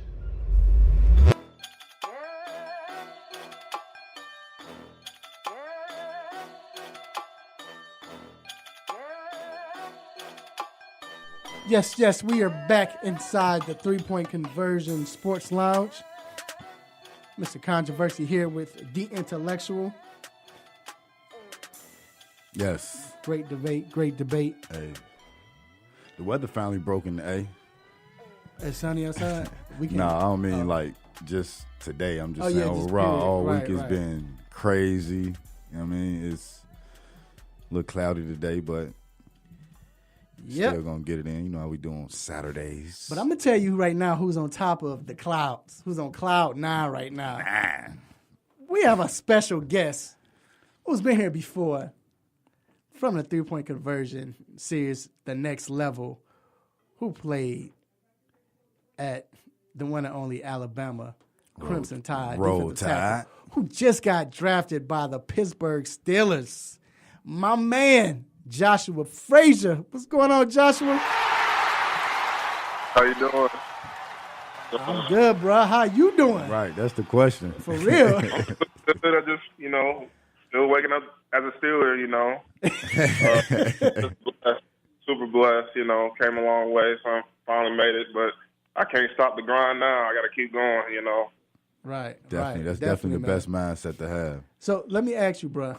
So you watching, you go through round 1, 2. You probably was tripping because Lamar Jackson was getting passed on, but you go through round 1, 2, 3, 4, 5, 6. Now, were you expected to go 7 late rounds, or did you know anything, or? Well, Baltimore was okay. So there was a couple teams. I mean, I talked to a bunch of teams in the process, but there was really about 4 teams that really, really wanted me. So the Eagles, Baltimore, Detroit, and I guess the Steelers, because the Steelers came out of nowhere. I mean, I had dinner with the Steelers, but they weren't really like contacting me or nothing. After we had talked, so I was just thinking they were just kind of like done with me. So they out of nowhere, the Steelers they kind of quietly were kind of quietly trying to get me, and they drafted me. But a lot of people thought I was going to go to a priority free agent. Mm-hmm. So if that were to happen, I was going to go to Detroit because that's where my old coach, Coach Bo, was at. He coached me my freshman and my sophomore year. Right. And he was just constantly, throughout the, every single day throughout the draft, he was just kept calling me like every 3 hours or 2 hours or so. So he was just kind of like keep like telling me to keep my head up, this and that, because he knew what I could do. So, I mean, he wasn't like really worried about nothing like that. And he wanted me to come up there with Ashawn and Deshaun because Deshaun got drafted by Detroit too. So, man, I'm so happy for you. Yeah, definitely happy for you. And we definitely saw you at the Tropical Bowl. Just get the audience to tell the fans just a little bit about what it's been since coming from the Tropical Bowl, doing all of this, just to where you are right now. What's that's been like, and just give us a little background on that and your opinion on that. Well, I just really been training. I mean, I'm back in Arkansas now, but after the Tropical Bowl, I think I had like a little week off or something like that. Then I went straight to training for the combine, and then trained for a month. I trained every single day. I'm talking about 7 days a week, for 4 weeks straight. And it would be like it can be like 2 a day. So I would like train at like 5:30 in the morning, and then go back and train at like 3. My coach would give me let me go back and sleep, get breakfast and stuff like that, and then I'd come back at like 3:30. So it was like every day. That was my job, just to train. And then I went to the combine. They just had us doing a whole bunch of stuff. Combine, it's a big mess. I mean, it's just like not like really scheduled correctly. They don't really give you a heads up on a lot of things, and you just kind of have to like know where you're going at what time. It was just weird. Combine's not a good experience. And then they do a bunch of stuff like medical tests, and they fill up on you for about 4 hours each team, and it was just a bunch of stuff. But after the combine, I went to Alabama for pro day. Did my pro day. Did really well. Talked to the Titans and some other teams, Redskins and some other teams, and then I've just been training ever since then. Just trying to staying in shape and keeping my body right, getting in the best shape possible because minicamp's coming up. Man, I try to call him because I always call. I always call my guys. I always try to call my guys and just, give them inspiration, man, give them that pep talk and all of that, and Joshua wasn't answering the phone. Which is cool, I figured he's working, but first I kind of like, hey, bro, so it's like that. I done got you on the show. You ain't. No, I'm just playing. Acting funny already. No, I'm just playing. But then I go to Instagram and I see him, picture him working out, just grinding. So it was like, cool, man. And it was just big to see him. Now, 2-part question: when you got drafted, first when you got that call, did you speak to Mike Tomlin? And then, if you did, or whoever you spoke to, when they told you were a Pittsburgh Steeler, they were going to draft you. What was Mom and them like? How did Mom and them act? I know they were going crazy, right? Oh yeah. Mike Tomlin called me. I watched the draft with my mom, the first 2 days. She came over to my friend's house. We watched the first day, the first night. The first round went by. There was kind of talk. There was a little bit of the talk of Baltimore wanting to get me in the third, but that clearly went out the door super fast. But anyway, I was on the third day. I was like, Mom, I kind of want to. She kept calling me because I just kind of wanted to be in my own thoughts. I was kind of like in my feelings a little bit because I was my dream. I wanted to do this so bad, and I was trying to get drafted. So I just kind of sat in my room, isolated myself a little bit, and then of course, 7th round comes by. Baltimore kept.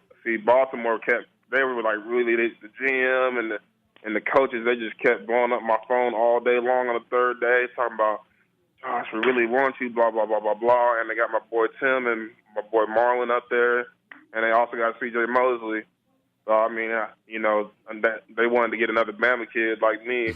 So I'm thinking in the 7th round they gonna pick me, and then they go off and draft some, and then knock He was about to come out. No, we tell the truth, the shade the devil, bro. I'm not knocking no other dudes, but they go off and draft some like D3 dudes from some division. I don't know what his name was. I'm like, I played against Clemson 3 times. Played 3 times. I was kind of a little salty. I ain't gonna lie. Like I'm battle tested. Yeah, I mean, I played against all these dudes in the SEC, and they go off and draft some dude from some D3 school. That's a DN. So I was like, okay, I don't mess with you no more, Baltimore. But after Pittsburgh picks me up like a couple seconds later, I'm like, oh wow, this is crazy right now. And it still is a great organization. I mean, first class. That everybody's been so welcoming, and I'm just super blessed. The Bama fan, I got 2 fan bases I follow, Bama fans and the Steelers fans, and it's just a blessing to have all those people, that support me. Man, little bro, use that as motivation. Right. You're going to play them a couple times a year. Get on their back. Oh, yeah. Look, I just kind of want to get back, I think I'm kind of like Marcel Darius. I remember watching Marcel. He went first round, and I think he was like a third. He was like the 3rd overall pick in like 2011 or something like that. Mm-hmm. And he's like, I'm gonna make everybody pay for the exactly. one that didn't draft me. So that's how I'm kind of feeling right now. Yeah, man. But you need to let them Steelers people that's follow you and the Bama fans. You need to let them know about the show too, bro. And yes, sir. You on there yes, for sir. real. Yeah, I put it on my. Yes. What up, Steelers fans and Alabama fans? We see y'all. But no, so now you get drafted. You get this. And look, man, you know how we do. We tell the truth and shame the devil. And we don't want it to be so, what are you going to do next? We know what you're going to do next. I know, I've been talking to you, so I know. But, bruh, you get on this team, you make the roster. When you make the roster and first game, all that, what's the first thing you think about doing with your money, dog? Are you gonna buy that car? The house? Yeah, what you gonna get do? Mom's a crib? Or put it like this: have you been thinking about it? Don't lie. You've been thinking about like, damn, man, I'm probably buy like 100 pair of Jordans. Like, what you been thinking? I mean, obviously, they're gonna have me in a hotel, because I'm not. I mean, even though I'm a 7th round draft pick, and they drafted me and they really wanted me, I still gotta show them that I can make that. I'm part of this team and I can make the team because pretty much 3rd round and down. I mean, you on the bubble, so I gotta show up to go to work every day. I'm not playing no games. I'm not trying to go out. I'm not trying to do nothing. Same thing when I'm back here. I just been working out, just having my mindset on this upcoming season. So, but really, I'm probably gonna, I'm gonna give my mom some money, get on her feet. Probably give me a little play. But I'm gonna keep it a little simple. I'm gonna get me a little nice car, and that's about it. Make sure you definitely get a coat too, because you up there. I'm gonna have to change my wardrobe up there. You're not in Arkansas, Alabama anymore. You're not lying about that, man. You're not there anymore, man. But yeah, man, we so proud of you, man. Like, and it's funny because I remember when we first did, go check out. I wrote an article on them. And forgive me, Joshua, I can't remember the title, man. I done wrote so many, but it's on there, and I'll find it out before we get off the air. But I remember that we were we were talking when I was, we was getting the article ready, man. I remember you was talking about, what you went through when you was behind Big Pain and how they told you were going to play. You played the first game, and they wanted you to play like the linebacker position, like the DN / hybrid and all that. linebacker type. And I remember, how you said you was frustrated, but you stayed with it, bro. Like, and I just want to say, man, because I know we got to go, but I just want to say, like, hearing that and then seeing where you are now, like, I'm so proud of you because the fact that you were like, yo, you was ready to leave, but you just stayed there like, nah, and you were humbled, and most people can't do that. Mm-hmm. Like I told you before, because you've been through that, when you get to the NFL and you have to go through any adversity, because you've been through that, you'll be able to make it where you have, and I hopefully they don't have to go through this, but the people that's been drafted number 1, number 2, you see it all the time. Once they go through some type of adversity, they're not able to sustain their career. Yep. But people like you, because of what you went through, that's going to help you. Right. And I told you that then, that is going to carry you, and now nothing can stop you, man. You know what I'm saying? Like I told my team today, no one can ever dictate your greatness. You know what I'm saying? That's up to you, so. But, hey, big bro, he little bro, but that's a big joker. Big joker. But anyway, man, I'm so proud of you, man. Keep in touch, man. Like I said, if there's anything that we can do as far as, and I can say this now, I don't feel bad because you're not in college. Anything that we can do to help you, you know what I'm saying, your exposure or whatever, man, you already know the number, and you know us. The 3-Point Conversion family is riding with you, sir. So have a great day. And stay focused, little bro. Yes, sir. Stay focused. Because they coming at you, dog. I already know. All right, man. Appreciate it, man. We're going to take a quick break, and we'll be right back.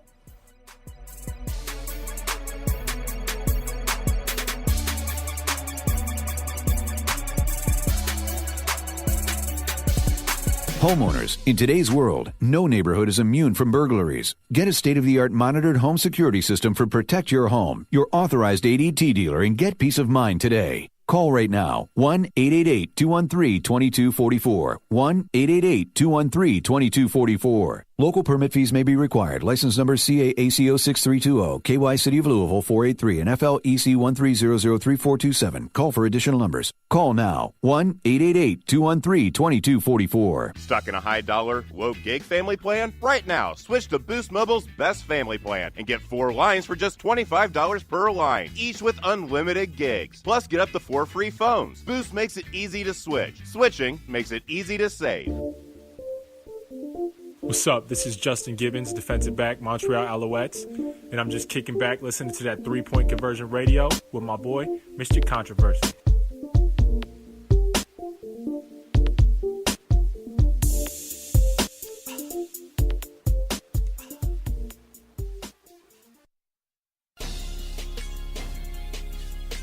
You're back inside the 3-Point Conversion Sports Lounge with Mr. Controversy and The Intellectual.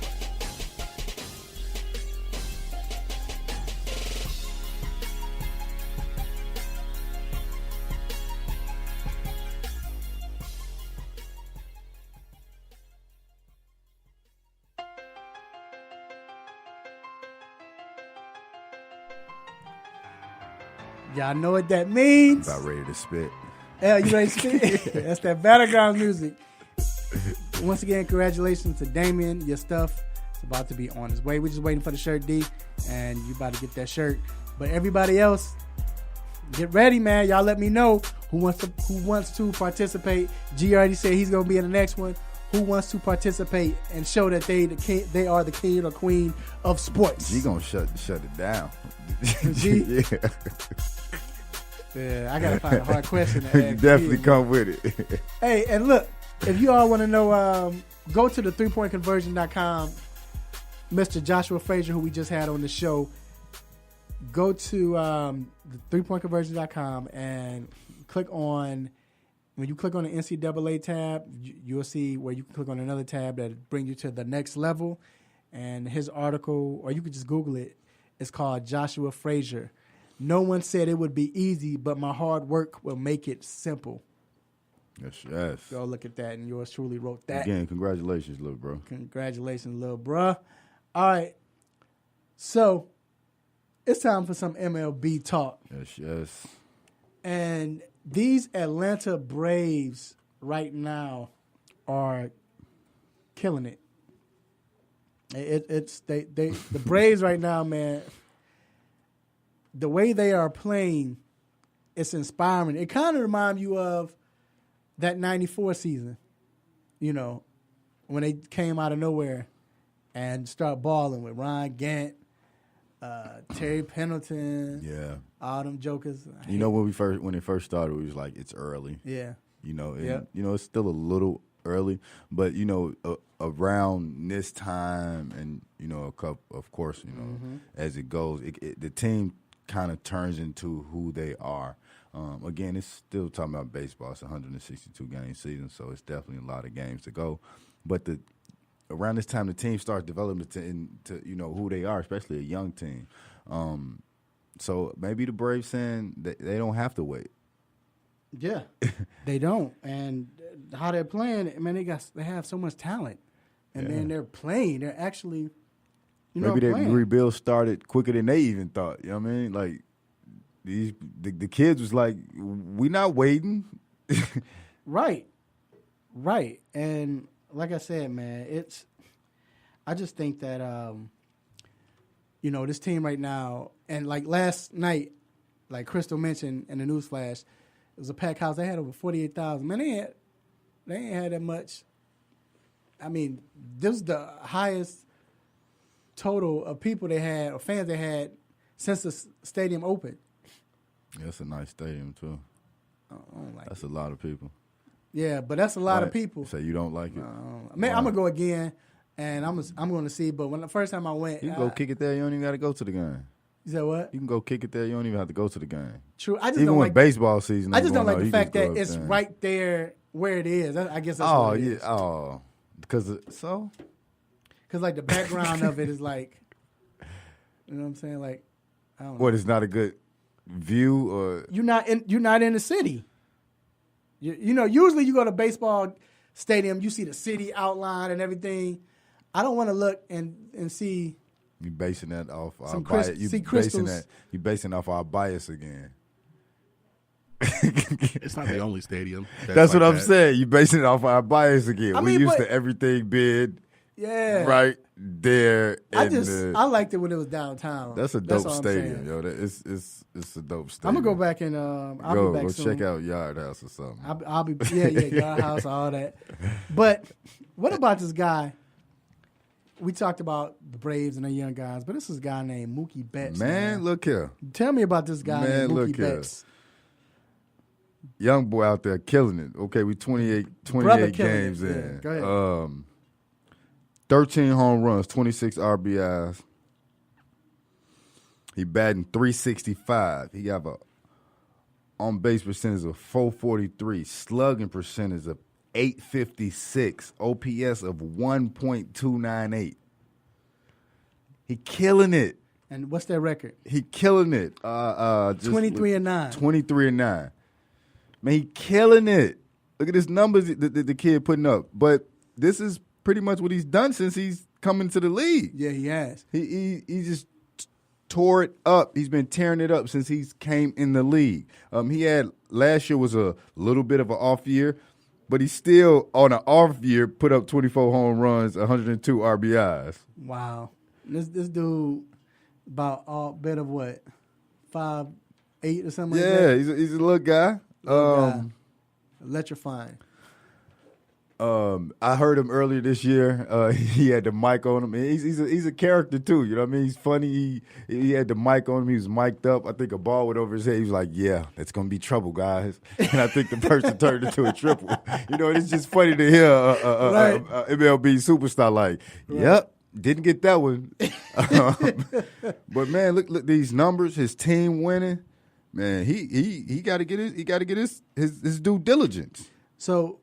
Wow. So with the Yankees, they're 9-1. They're 9-1 in their last 10 games, right? Right. They're one game behind the Boston Red Sox. With all that being said, we know we have about 500 million games left. But is it any way? Well, do you think it's just going to be these two teams again? Because Toronto. Yeah, I think it's one of them. It's like it's went back into when Jeter was there and Nomar was when Boston. Nomar was there and Yeah. it was going down when it was just New York and Boston, and the way it's set up, it could be this for years. Right, because they're young. It's not like they're old. Right. But it's also what makes baseball fun during the season when Boston is winning, when New York is winning, Right. when New York and Boston saw it, it's kind of like Whatever. It's whatever. Pretty much. And then didn't they get in the brawl this year already? Yeah, I think they did. And so it's back. And for a few years, it was funny because after they won, I think Boston won, and then they were good for a while.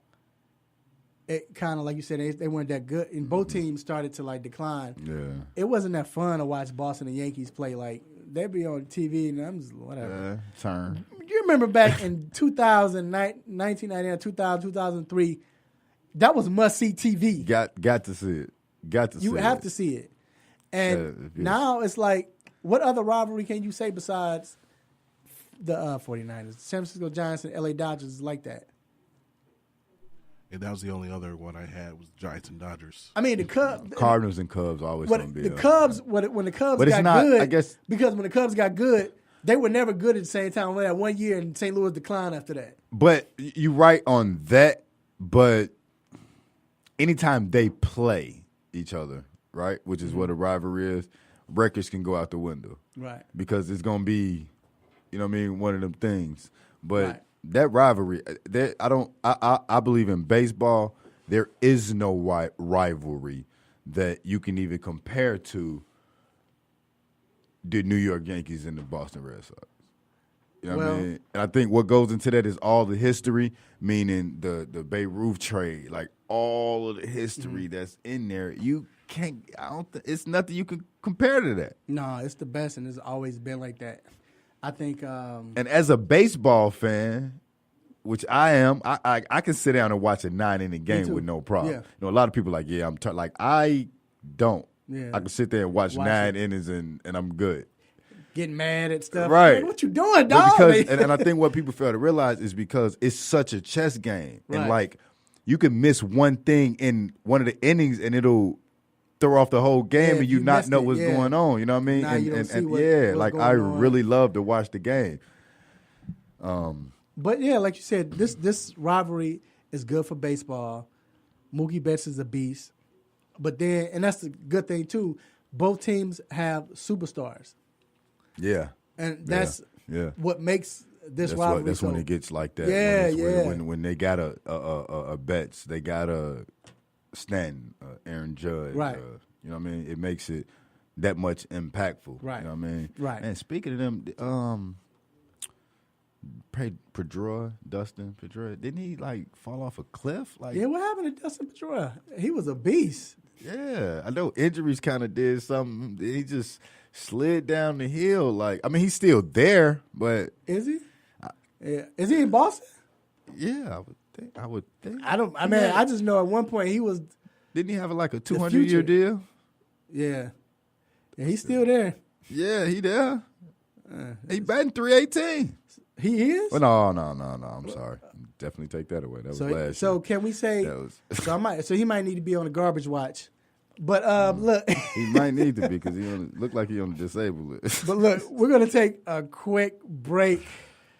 Enough of this baseball talk. Oh, yeah. We're gonna be right back.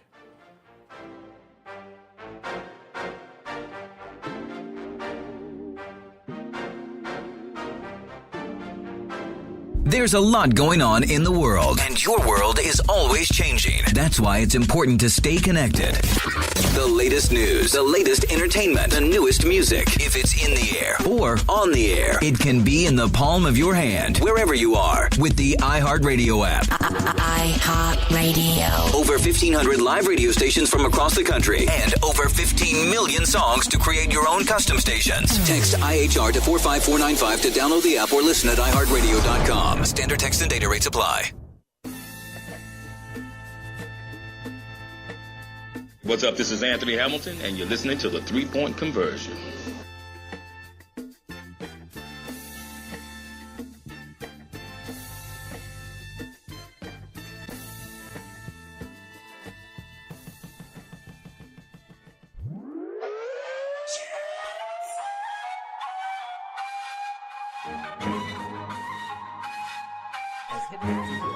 Yes, we are back inside the 3-Point Conversion Sports Lounge.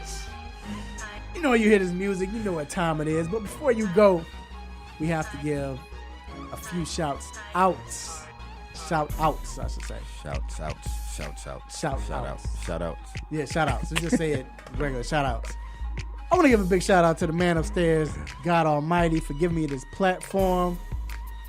Man, letting me be able to talk my mess, make you all happy, mad, want to give me the stop it button, whatever it is, just for me to have this platform to do this, man. This is like one of my dreams, and you know, it's here, and I appreciate that, God.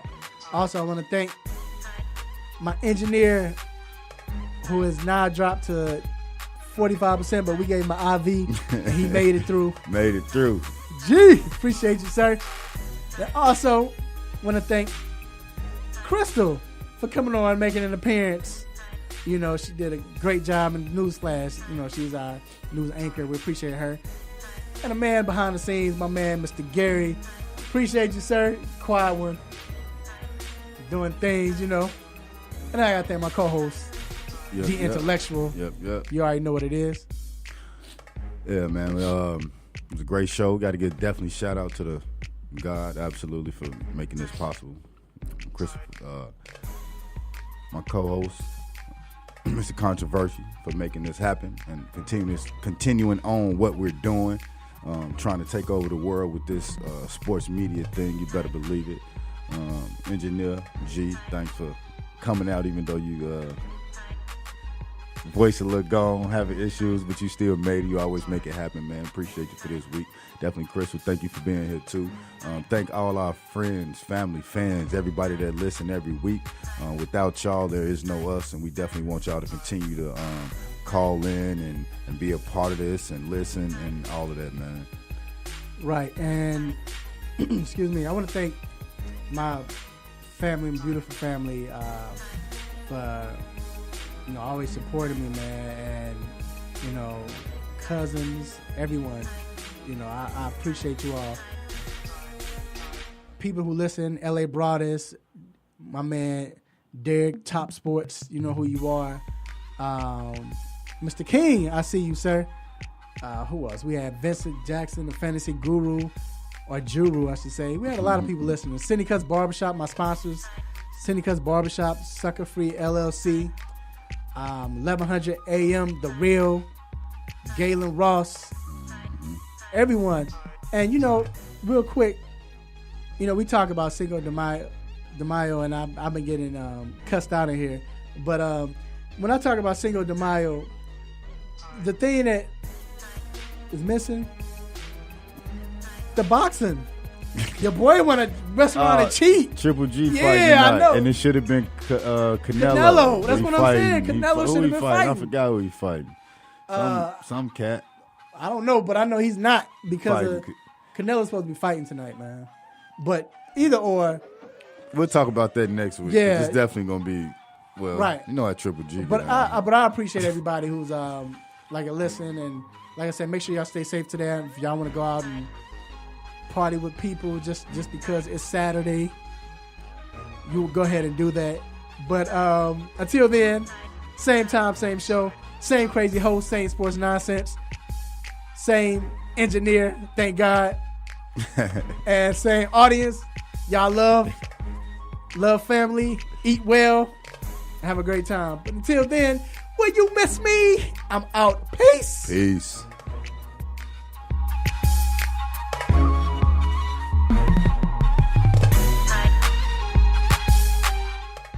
Just got done listening to the 3-Point Conversion Sports Lounge.